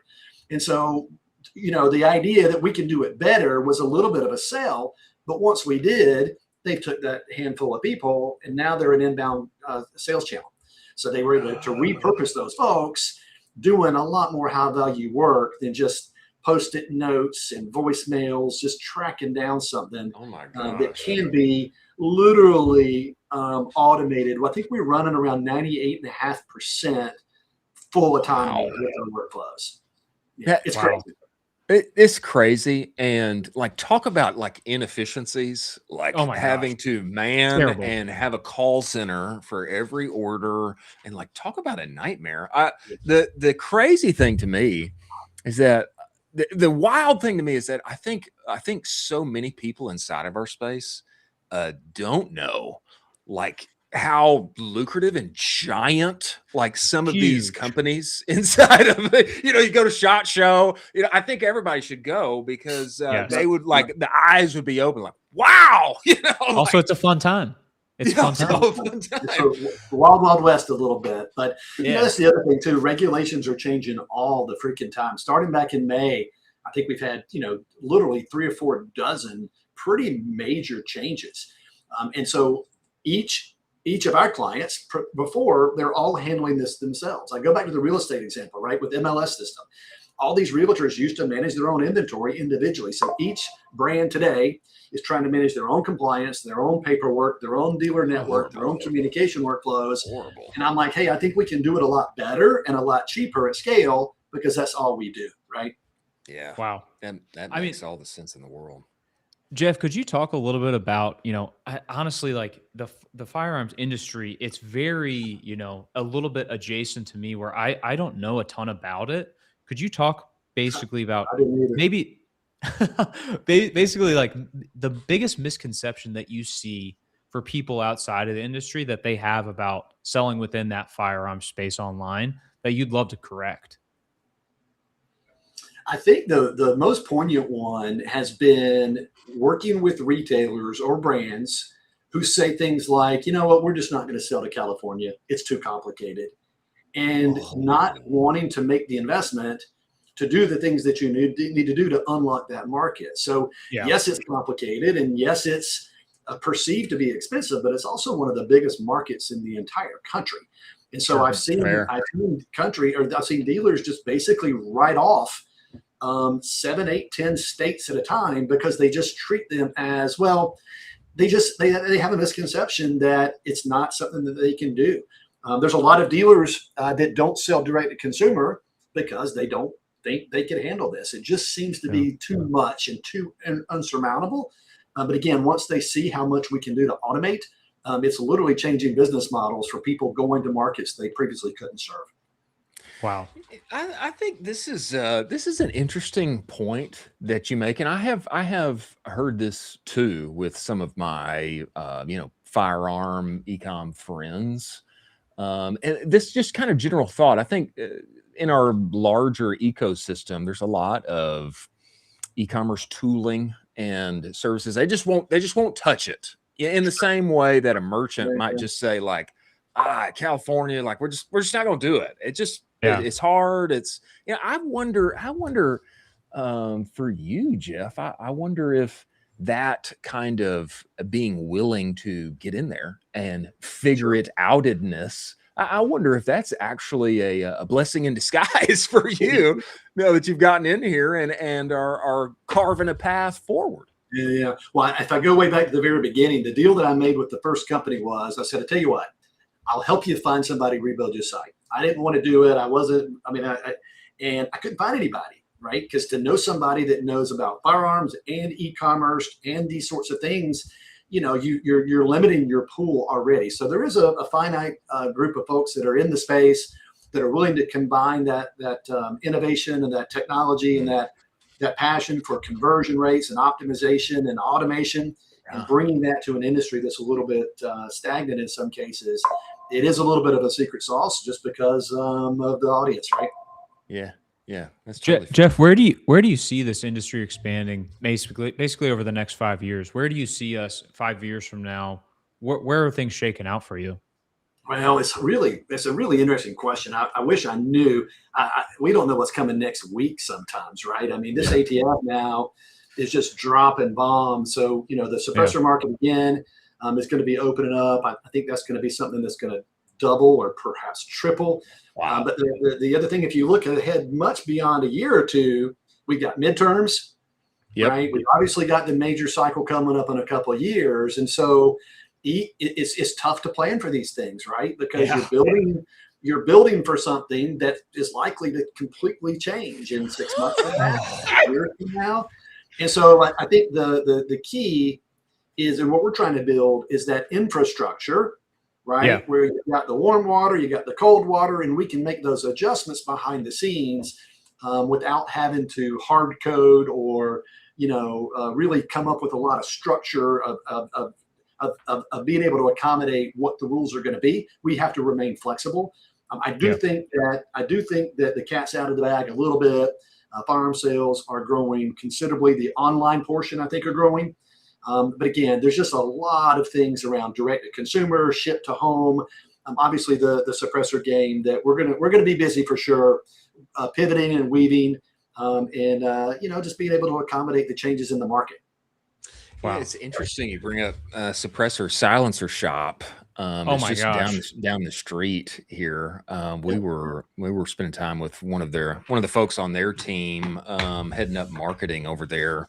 Gosh, at Commerce Roundtable. Yeah, there we go. There's a can. Anyway, it's also just the marketing side that. Oh my gosh! These guys, they got to develop a whole new set of tools, because the usual things of just crank meta that everybody does inside of our space is different.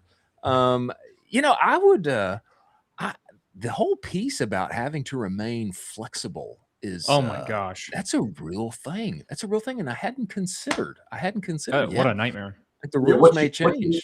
They're going to change. Count on it, right? That's the only thing that is going to change is change. What you can do today, you are going to be tomorrow. What you can't do today, you will be able to do tomorrow.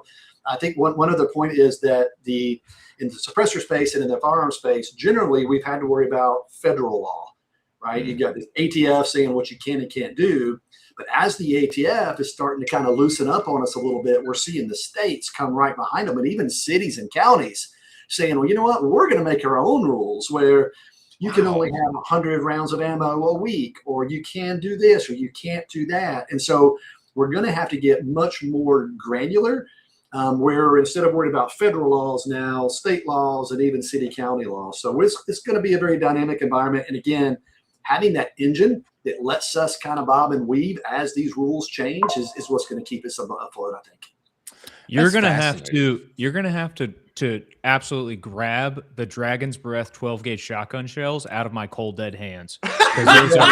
Those are I don't think Chris knows what the Dragon's Breath shells. I've never heard of the Dragon's Breath 12 gauge. Incredible. Incredible. Incendiary rounds. They're incredible. Cool. It's a spicy little present. It is. Jeff, I would imagine. Let me ask this: do you ever talk with the ATF? And I ask because that would seem like a scary ordeal for me. But I don't know. Maybe you want to be talking with them if you're in the space and you want to have a good relationship there. What is that like for you? Yeah, we've got a relationship. I think it changes from administration to administration, but the team there now is very approachable. They're very common sense. It's still a monster of a thing, though, right? It's a bureaucracy. There's actually a conference coming up in September out in Dallas. We'll be meeting with the ATF, including Director Cicada, for some one-on-one time for a couple of days, actually, to go through and talk about what's changing, how is it changing, and how can we partner and work together. So I think a good relationship overall. What conference is that in Dallas? FFL Briefing. FFL Briefing. September 20. There's two that week. There's one in Dallas. They're both in Dallas. One is the FFL Briefing that Fastbound's putting on, and then the Second Amendment Foundation is having one. I think the Friday, Saturday of the weekend. So 4 or 5 days there, talking about compliance, hearing it straight from the ATF's mouth. I think we'll have a lot of good guidance coming out of that. But again, anything we get is going to be short-lived because just because of the change. Wow. Well, tell me this, Jeff. This is incredible insight, and I think what you have built is truly unique and helpful inside of the whole 2A firearms Ecomm space. People want to talk with you. Of course, they should go to Dallas and spend time with you for 4 or 5 days if you're going to be there. I'm in Dallas. I'm in all the gun shows. We do all the trade shows. I heard your last guest say something about being old. I am old, so email me. Email Jeff. Where should people find you, contact you, talk about, getting the checkout and all the things? Masterofffl.com. We've got a little chat bot on our website. Email us at sales@masterofffl.com. Text, call, email. We're pretty easy to get in touch with. Amazing. You're the man, Jeff. You're the man. I appreciate it. Appreciate you coming on the show. Appreciate you for what you are doing inside of the space. We look forward to having you back, man. Thank you, Jeff. You guys are back.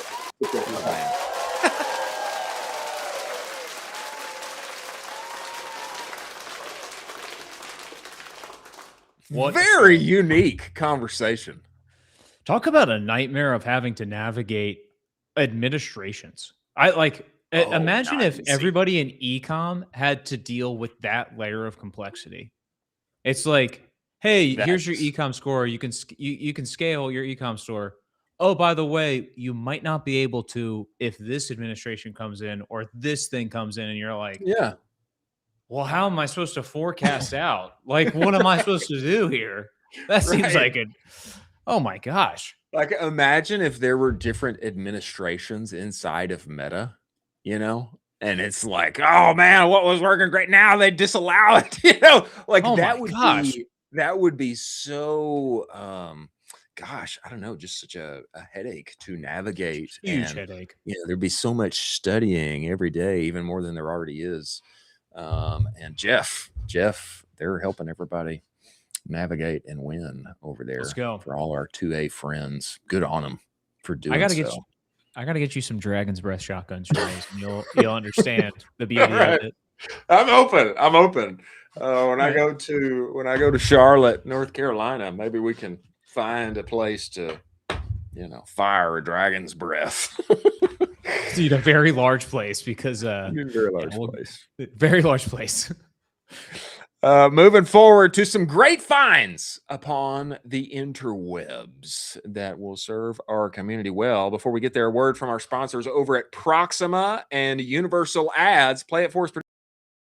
If your growth is plateauing on search and social, it's time to rethink TV. Universal Ads makes it simple for D2C brands to run TV campaigns designed for performance without the usual mystery of getting involved with television. You get both premium streaming and linear inventory all in the same place, okay? You're reaching net new target audiences outside of the same crowded social feeds. We're all spending our dollars today. There's no hidden markups or fees. Campaign separate management. It's just like search and social. You get running minutes. TV that's designed, that delivers for performance marketers. Go to universalads.com. Use code UA Cowboy. You're going to get $1,500 in matched ad credits. Many thanks for Universal Ads being part of the show. Your buyer data already knows what ad you need to make next. You just can't read it yet. Most brands and marketers brief from instinct. Okay, what's our best performing ad? Let's change a little bit. Proxima changes the input here. Read your conversions against real shoppers across 2,000 plus e-commerce brands. Shows you exactly who's buying, what else they respond to, and where your account has gaps. You just wire up Meta, wire up Shopify. Proxima begins to map every conversion back to a real buyer segment inside the commerce graph. And no longer are you briefing from a blank page. You get a feed of creative briefs. First 3 briefs are going to be free for you every single month. Go to Proxima.ai. Stop the slop. Many thanks for Proxima being part of great finds upon the interwebs, my friends. The first of which comes to us by way of Ross McKay over at Cadence. Moonshot end caps. Yes, please. Yes, please. Let's Look go. at this work of art that Ross is tweeting about and showing us here. I don't know where this is. I don't know if this is a Target. I don't know if this is it's a Kroger. This is a Kroger. Nice. Go back to the previous one, Jack. This first one is incredible. Look at this. The fridge, the whole thing around it. It's got the side shelf where you can get, I would assume you can get maybe more at one time, like a 6-pack or something. And then got the fridge for the singulars. And this is beautiful. That gets my attention. It makes me want to go and look at it and buy it and talk about it and taste it. I'm here for this moonshot end cap. Your thoughts on this? I actually don't even think this is much of a moonshot. I just think this is a fantastic end cap. And also, I love the fact that he's adding the value props on the on that end cap directly. I think that's incredible marketing. It's a little bit of mirroring static ads in real life. I love that. And this is just beautiful. I mean, this stands out. It's placed really nicely over the fridge, and this is outside the box thinking. Whoever the designer is at Cadence, this is a home run. This is a smash hit. This is Ecomm Cowboy approved. Ecomm Cowboy approved. We need a little brand. We need a sound effect for that. Do we have one that could work for that? A little brand? I mean, this one doesn't. This one doesn't. That one doesn't feel good. It doesn't quite work. Good. What about? No, it's not hitting. Quite. It's just not hitting. It's not hitting right. But this is Ecomm Cowboy approved. Absolutely. Let's go. I will say this. This feels moonshotish to me in the sense that I don't see end caps like this. I go to HEB. Of course, I go to Costco. Costco doesn't really have end caps, but I go to HEB like every week. Bro, I don't see anybody moving like this. The problem is with Cadence is I know the team is so cracked there that my expectations for them are at all-time highs. So basically they have to exceed my expectations every single time because I know everyone is cracked there. So they put themselves into this like, they got to go crazy now. They got to go crazy. You see this and you're like, yeah, that's like, I expect Cadence to like pop off like that. Obviously they're going to pop off like this. Wow. Like, what's next? What's next? It's I don't know if they're going to shoot fireworks off inside of the store, but a great job by the team over at Cadence. Next, a little packaging sauce from our friends at Orca. This tweet comes to us by way of Orca Michael Moriarty. So he funny. has this to show us here. Can you zoom in on this? Yeah, image? This is so good. Check. The founders here are on one side of the box. Beautiful packaging, by the way. Beautiful. I guess this is what they're shipping it in. I would guess. Yeah. Beautiful. The white. And then on the side, the founders here, Michael, yellow jacket, looking like 007. both of them actually. Once read Infinite Jest, recently got Hilarious. back on Lexapro. And then Hilarious. Nash, 8th ranked mobile Tetris player in LA, working on his posture. Incredible. I love this. I love this so much. This is the fun that is a part of CPG e-commerce. Like, don't take yourself so seriously. This is so great. You know that this as a brand, like, great. These guys don't take themselves too seriously. They're just having fun with it. And like that's half of part of the journey. You know what I mean? Yeah, packaging goes a long way. I'm just going to tease this right here and right now. Bring us back here, producer Jack. I want to show you some other packaging that is just gorge. I'm just going to tease it for a second. Look at that. Look at that. Look at this box. Look at this Lunan still and sparkling water. I want to do a whole unboxing. Okay, we don't really have, I mean, this thing is gorgeous. Okay. Wow. The box makes a difference. The box makes a difference. It does make a difference. But golly, we're going to do a special unboxing segment on Lunan sometime soon here. Moving forward in our great finds. Probably not the way you want to get kicked out of Chili's, but a tasteful way. Nevertheless, this perhaps a little lesson for us all in customer service. Could have included this in words of wisdom. Closing time. 60% of the tweet here says 60% of the time Girdley gets one of these. Michael Girdley's always tweeting about Chili's. Anyway, I don't know if this card actually exists. Okay. The card reads, Chili's, you have been cut off. Man has a beer behind him there at the bar. Please leave quietly and no one will know. It has been a pleasure to serve you, but it is time for you to leave for the night. I don't know awesome. If it actually exists, but a very tasteful way to usher one out the door. I think this is smart if it does exist. This is pretty cool. This is smart, and it's a nice little subtle way also not to embarrass your customers and be like, hey, man, you've had 17 shots of tequila. We need you to leave soon. Like, stop trying to chase Guinness with more Fireball. We can see you tomorrow, but this is getting out of control. Come back tomorrow for happy hour for more $5 margaritas. They should throw a future discount in here though to make it a little juicy. Hey, that's a great idea. Talk about customer retention, huh? Hey, 20% off tomorrow. Redeem this tomorrow.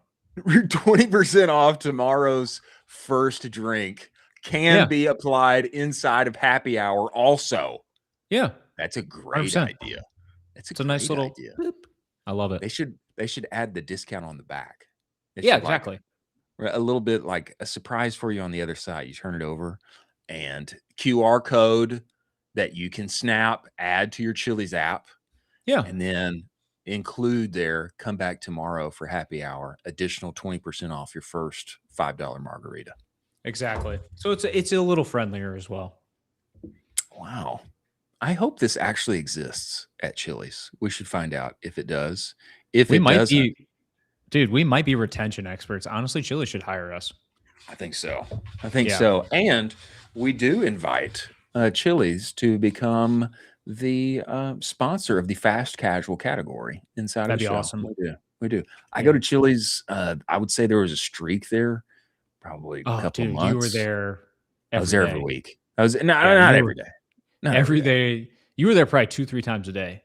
I was there at least once a week because we got a new Chili's. I don't want to say too much. I don't want to say too much because we may expose the undisclosed location. But we got it. We got a new Chili's, and boy, that place was hip and happening, man. It's crazy too because I would hit you up, and you'd be like, "I can't talk right now. I'm rocking with Chili's," and it would be 2-3 times a day. I'd try to hit you up, and you'd just be like, "Sorry, man, I can't make this call right now. I'm in Chili's again. Can't talk right now. They just gave me the card at Chili's. I gotta leave."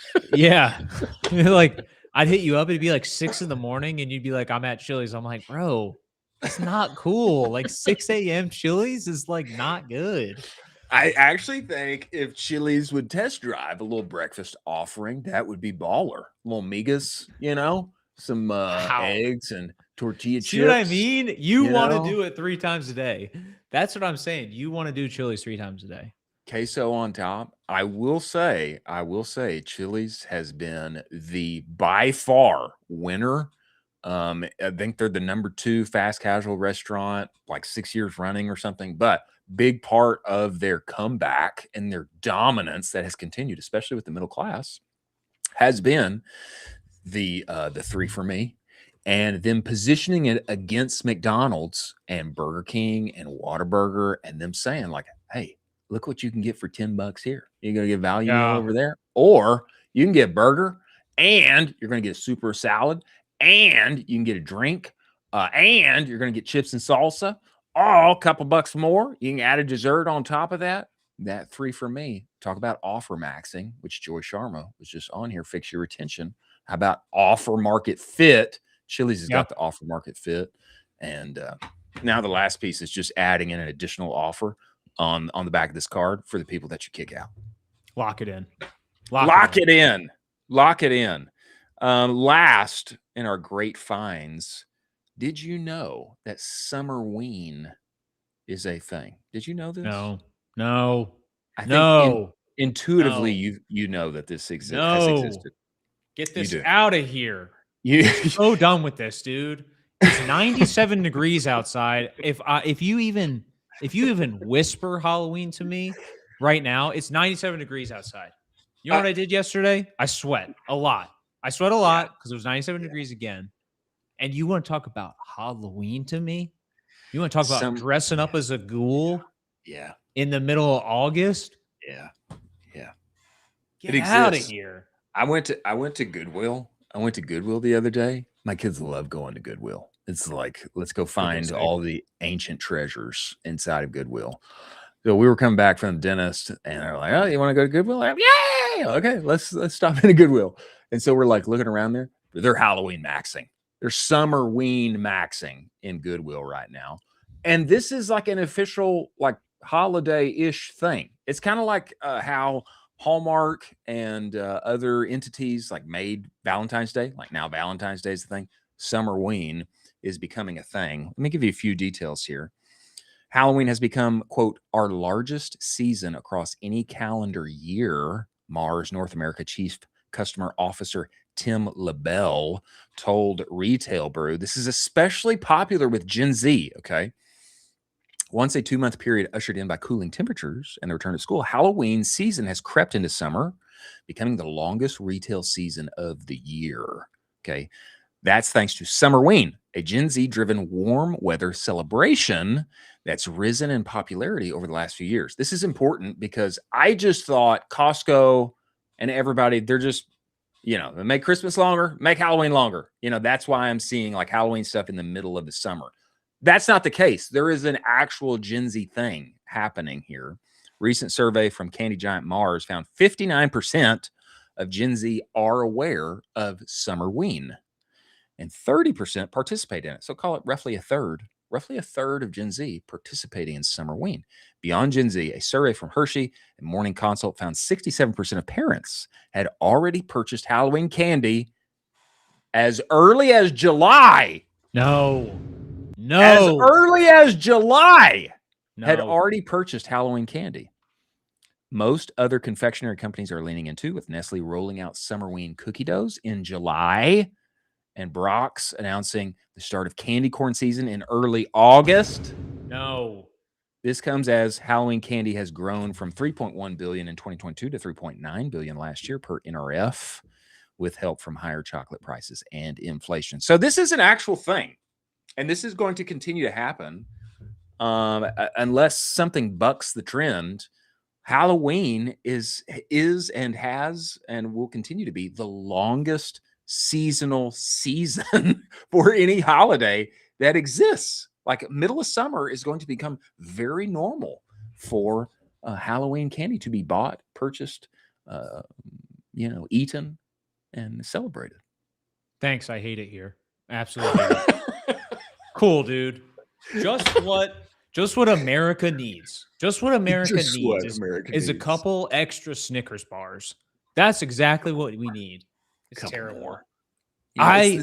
It's the zigging and the zagging. GLPs, summer ween. You know, it's the zigging and the zagging. You know, you want to make $1 billion, make better for you Halloween candy because we desperately need it. Because Hall Pass, exactly. Yeah, who will be on the show shortly. Yeah, this is a nightmare. I hate to see it because like I love candy, I love the sweets, but I hate the push of like, yes, let's get more kids in sugar, let's get more kids hopped up on Snickers, let's get more kids involved with chocolate, and like, yeah, it's like a sweet treat. You can have everything every now and then, and like candy bar, but like these kids are just locked in on it now. It's like, you don't give me a chocolate bar, I'm gonna take this knife and stab you in the chest with it. Like these kids are hooked. You know, I will say part of my objection, I'm just not that into Halloween. You can bring us back, Producer Jack. You can bring us back. Really? I'm just not that into Halloween. I mean, it's scary. Dude, fall hates to see me coming. Fall hates to see me coming. I can break out some more vests. My outfits, I start working layers. I'm down on the vests. I'm down on the layers. Yeah. I mean, even when it's, you know, it's really not even cold outside in Texas. You know, I'm rocking the layers. I like the layers. Yeah. Just turn down the AC. You know. Yeah, we had one. You know what's sad too? Trick or treating is also gone significantly downhill. All of last year, we had one trick or treater. Yeah, it's sad. Yeah. It's sad, and we like ran out and gave them candy. We were like, "Hey, do you want that? Like, here you go. Hey, like, we have a whole thing." Buddy. Hey, buddy. And they were like, "Yeah, like we have it." And they were on their little scooters, and I was like, "Take our candy. You're the only one tonight, please." feel like a weirdo. I feel like the guy in the van. I'm like, "Take our candy, please." I'm like, "Gosh, man, what are kids these days? What's happening?" Hey, buddy. Hey, buddy. Hey, take this candy, buddy. Hey, you in the turtle costume, come back here right now. You get over here and you take this candy. I end up eating it, dude. It's terrible. I'll be down for summer ween when Hall Pass is here. That's when I'll be. Facts. Also, we mentioned earlier on the show HU chocolate bars. I don't know if you've had those before. Yeah, who? HU. Is it HU or who? I would say it's I call it HU. But those things are the key to my heart. I was destroying those. Yeah. You know who put me onto those? Dakota Whittick. How'd you know that? Yeah, he put me onto those. Because I just know things. Because I know things. He was like, "Look, I know you love candy and chocolate, but like you should eat these instead." And then I tried them, and I was like, "They're delicious. I'm in." Yeah. Awesome. New holiday, new sale to be had. Summer ween. It is a thing. There you go. Pack it into your marking calendar. Let's go. Maybe get rid of the Ecomm summer blues. Moving forward, ladies and gentlemen, to a little watch and react action coming to us by way of Oren Meets World, the one and only Oren John. Before we get there, a word from our sponsors over at Sati and Intelligems. Play it for us, Producer Jack.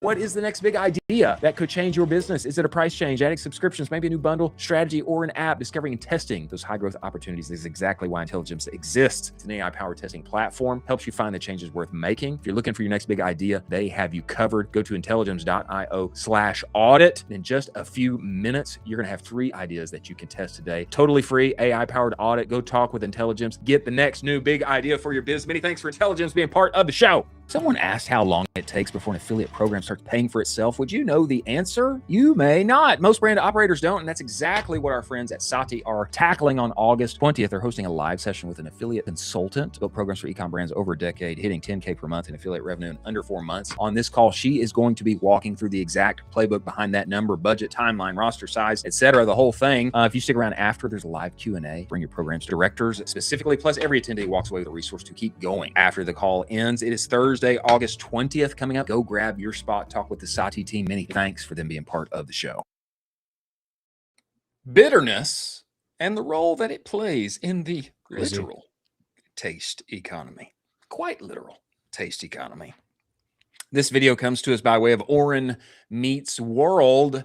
He has some wisdom to drop on us here. We shall watch and react. Sound on, Producer Jack. Let us take this argument, this display of knowledge from the one. Do you and only prefer Orange Giant. bitter or sweet? Sugar was industrialized and is now being systematically eliminated by GLP-1s. Salty was scaled by snack culture. Umami got rehabilitated. MSG went from villain to pantry staple. Spicy followed. Cholula on every table. Hot Ones is a media format. But one flavor remains elusive to the mainstream for the literal taste economy. Bitter. And the reason is simple. You cannot enjoy it on first contact. Your body rejects it. It is not for the matcha latte crowd. Bitterness is a quite literal warning signal. Poison, rot, stay away. Whereas every other flavor profile can be engineered for mass palatability. This is why bitter has become a dividing line in the taste economy. Look at what carries cultural weight right now. Black coffee, espresso without anything in it, Negronis, Campari, the entire aperitivo revival, which couldn't have happened without people deciding that difficult flavors were worth developing. Dark chocolate above 85% is where life begins. Amaro after dinner versus dessert for the Retta. Gia built an entire non-alcoholic beverage brand on the premise that bitter is the sophisticated choice. Italicus, St. Germain's edgier cousin, positioned bitterness as European refinement imported, taste of the old world. The Negroni is perhaps the clearest example. Spagliato with Prosecco, never again. Bitter requires acclimation, and acclimation takes time. It is more than a saved photo of a brand on a mood board, which makes it the one remaining taste that can't be hacked, scaled, or made friendly to everyone. A barrier to entry, as they say. To start, may I suggest Radicchio, endive, chicory, braise them with olive oil and salt, live a little. There are some things inside of this list that I really like, you know. Yes. Or Radicchio. Yeah. Olive oil and salt, you know. There are other things I don't even know what they are. Like I've never had a Negroni. Oh, Don't even know what it is. Tell me, can you like enlighten me on some of these things? The aperitivo, like some of these like fancier cocktails. Producer Jack says he loves a Negroni. Negroni hates to see her coming. I don't even know what they are, but it's like a bitter alcohol drink. Yeah, it's what Italy does better than us 5 times over. They're just so good at it, and it just makes you feel all good inside. I've had some non-alcoholic Negronis, and they're just delicious. And it just makes you want to just relax a little bit, shake off the old dust, and rock and roll. This is really interesting. Refreshingly bitter, it says. Keep going. Yeah, it's really interesting to see how this plays out because I think sweetness is going to be very, very aggressively commoditized to a point where everybody starts to reject it. We're already seeing it. Sweetness and sugar and artificial sugar is basically being injected into everything. And so there's only so many lanes that can happen. And I think there's going to be a swing of the pendulum back into bitter, and how you leverage that for your brand. If you're a CPG company, could mean big stories for you in 2026 and beyond. Well, I think Oren's argument here, though, is that like bitter's never going to have mass appeal just because it like has such a, acclamation mountain to overcome for people to climb. I think sour warheads would disagree with you on that. There's some is sour different. Sour's different from bitter, though, right? I would say sour's the same. Oh, I don't know. That's the thing. That's the thing. I would say sour's the same as bitter. Is sour different than? I would just say, yeah, they're two totally different things. Google says different. Sour and bitter, two completely different basic tastes, is what they said. I'm just, I'm bringing that up. I think it'll be commoditized in due time. I think people will figure out bitter, and I don't think it's some crazy kind of mountain to overclimb, but they'll figure it out, and you'll get through it. And there's going to be some commoditization of bitter. I can promise you that, if there's dollars to be had. I think there's definitely luxury dollars to be had. Definitely niche luxury dollars to be had, which Oren is making the point of here with coffee. I used to have a small specialty coffee. You got to drink it within 2 weeks of the beans being roasted, etc. Like this was my whole world for a few years. And what I will say, I felt myself very fancy when I was doing that, because like it required the accumulation and the development of the palate to appreciate, and there were like a lot of the majority of people just kind of like, it's not my thing, but for the reserved few with the acquired developed palate, they could taste the different flavors on the tongue, and you'd have these tastings together. This was like my whole world for a period of time. Now, on the backside of that, although I did really love the product, what I realized is that probably could have made a lot more money if I would have just literally stuffed chemicals inside the beans and sold like blueberry pie coffee. You know, Delicious. I'm there ready. would have been more money to be had if I would have just done that. But I think this is a fair point about bitter being relegated, but being a particular niche for a more luxurious, culturally acute, developed, appreciative audience. I do think there's something about this that I had never considered before. And you know, he's always living in these kind of luxury type worlds, apparel, places people go, the things that they eat and drink, etc. I think it's a good point that he makes. Move over protein maxing. Bitter maxing in 2027 is going to be the new trend. Get on it. We shall see what takes place moving forward, ladies and gentlemen, to some words of wisdom in our closing time. On our way there, words from our sponsors over at Trend Track and Rich Panel. Play it for us, producer Jack.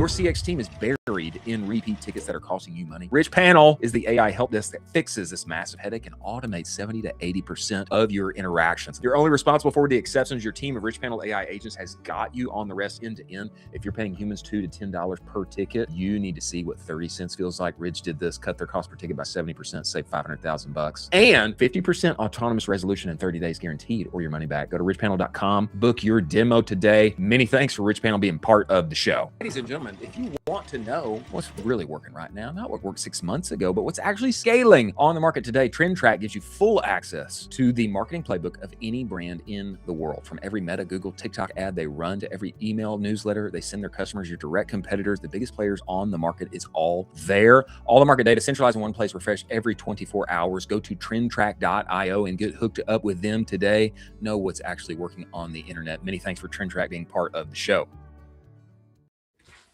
Words of wisdom, ladies and gentlemen, to be applied in so many ways across consumer and what we do in D2C and e-commerce every single day. First of which, Moiz Ali leaving Bank of America.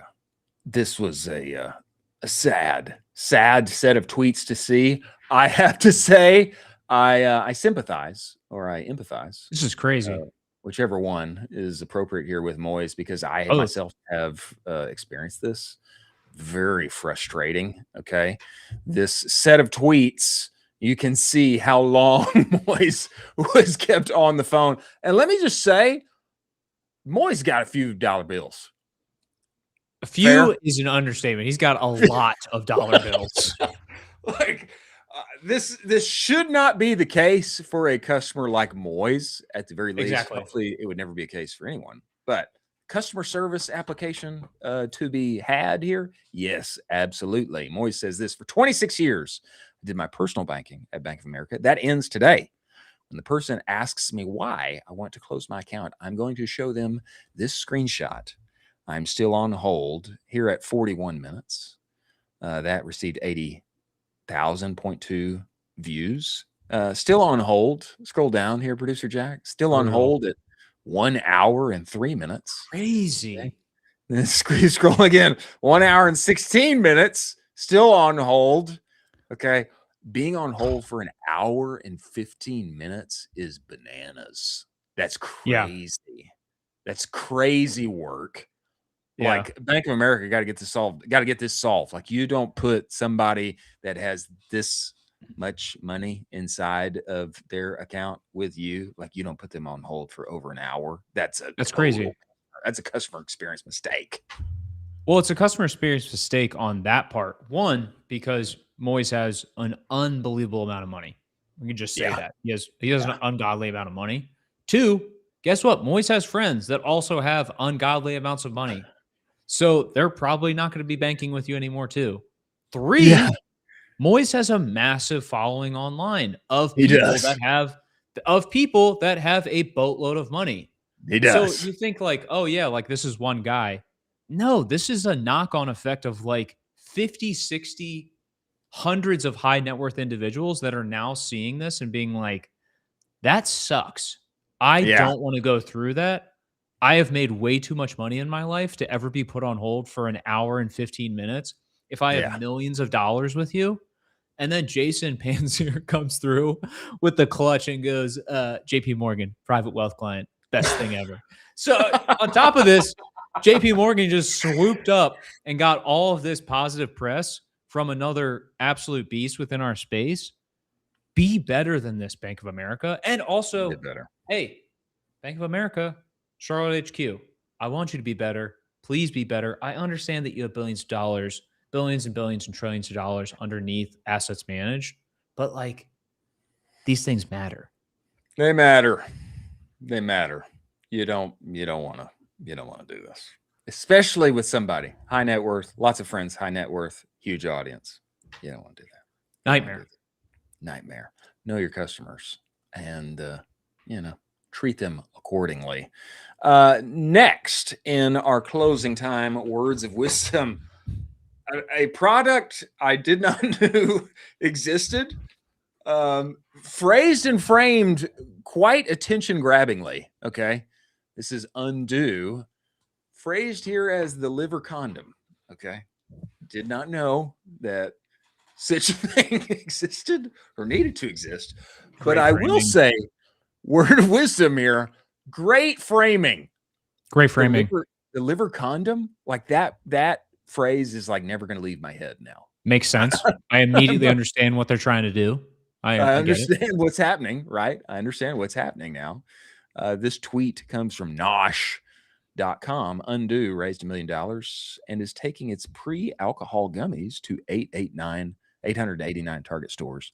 The brand's party forward pitch, a condom for your liver. I have to say, copywriting remains king. Copy remains king. And this is a great example of that. Your thoughts on this? Super bullish on this. Also incredible form factor here. Just make it really easy for people. Just rock and roll with some gummies, pop them in. I can see this demolishing with all the peeps in college. I would destroy this in college if I was. I would just imagine this protects my liver. I mean, that's what I take away from it. I don't know exactly what it does, but the phrase remains with me nevertheless. Yeah. I take it before I go out and have a few choice bevies, and my liver is protected. That's my takeaway. A few gummies, very nice, and going to be better for me in the long run. I love it. I absolutely love it. Smart.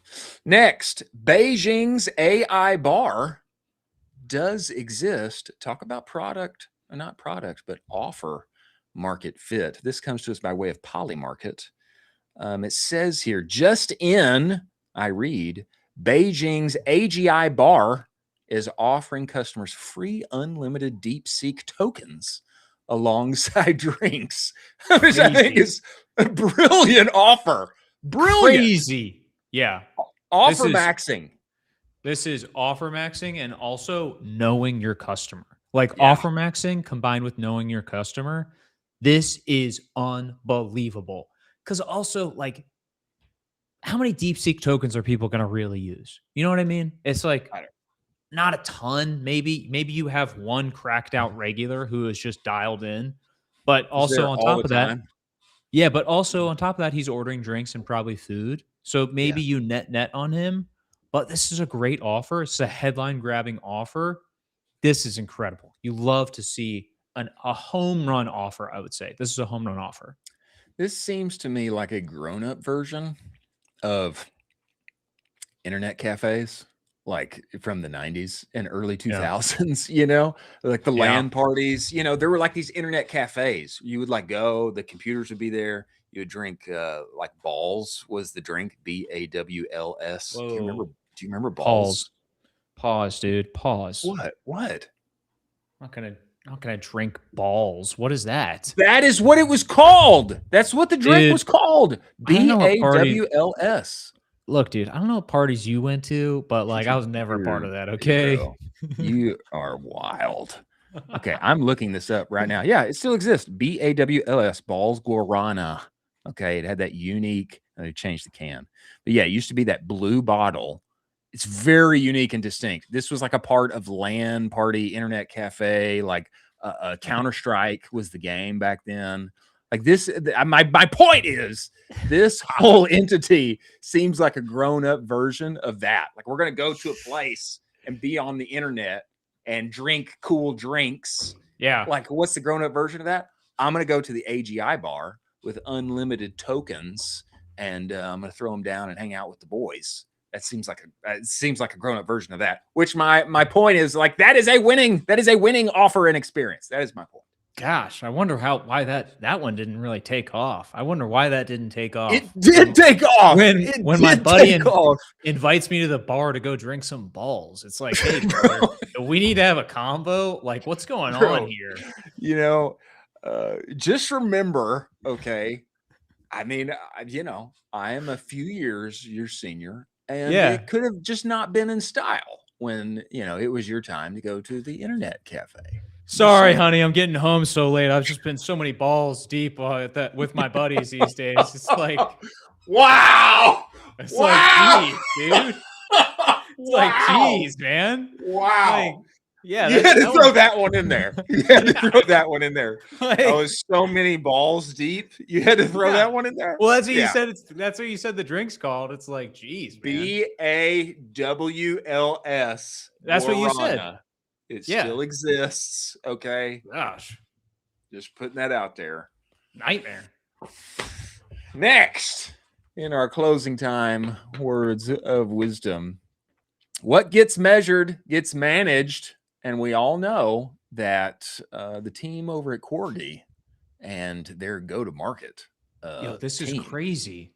Has been continuing to win. They continue to be seen everywhere on the webs. There is a leaderboard for posts and interactions, etc. This is coming to us by way of Brooke LeBlanc, who she is top of the leaderboard here. Your thoughts on this, sir? I think this is internal too. Like you can't. It's internal. So you can't even get this. Also, check out the shots on goal that Brooke is taking for the past 7 days. Right. This is past 7 days number of posts, 130. 130. Like there was also who's the guy that is really in the SEO space that's massive? Which one? Neil Patel? Neil Patel just had a post that went viral on companies that are posting more. It sounds so dumb when you think about it, but like companies that post more on average have more followers. So if you're posting like 15 plus times a day, on average, you have 10,000 plus followers. If you post 5 times a day, on average, you have like 6,000 followers. There's this like clear through line of like, you got to post a ton. Her shots on goal, incredible. This is also wild to have internally. I would love to see the full leaderboard. And like, I have more questions. Like, are there prizes that are involved in this? Is it like promotional stuff? Is it just for funsies? Like, I really want to know what's going on with this leaderboard internally. Well, I think my takeaway from this is everybody wants to be like Corgi, and they're an internal team and motivating everybody to post, be active, get yourself out there. Like that helps win them business. That 100%. Helps win them business. And what I would say, I know lots of companies scared of internal employees being popular, growing and gaining a following, scared of that. Why? Oh, because then they might get other offers. They might leave me, etc. Be like Corgi. Do the opposite. Yeah. Do the opposite. Say, hey, we want you to get out there and be known. Yeah. Why? Because that brings back press and traffic to us. That is what we want. Even so much so, hey, a little leaderboard here. Who's been active? Who's been posting? How many views? How many interactions? What gets measured gets managed. And this is not just like by happenstance, by chance. The team over there, they are crushing for a reason. And he thinks that X is probably a big channel for them to be winning business. And a huge piece of this is just their internal people being active and talking about what they're doing. Corgi cafes, very cool. Being online, being cool, talking about it, being findable. Big piece of this. Yeah, it's also it really removes all excuses that boring businesses have, because boring businesses will be like, "Oh, we can't post a lot. Like we're a boring business." Blah blah blah. Corgi's insurance. If I don't know who finds insurance exciting. It's like Right? the most. It's like basically as boring as watching paint dry. It's insurance. It's super boring, and it's like, ah, it's insurance. Cool.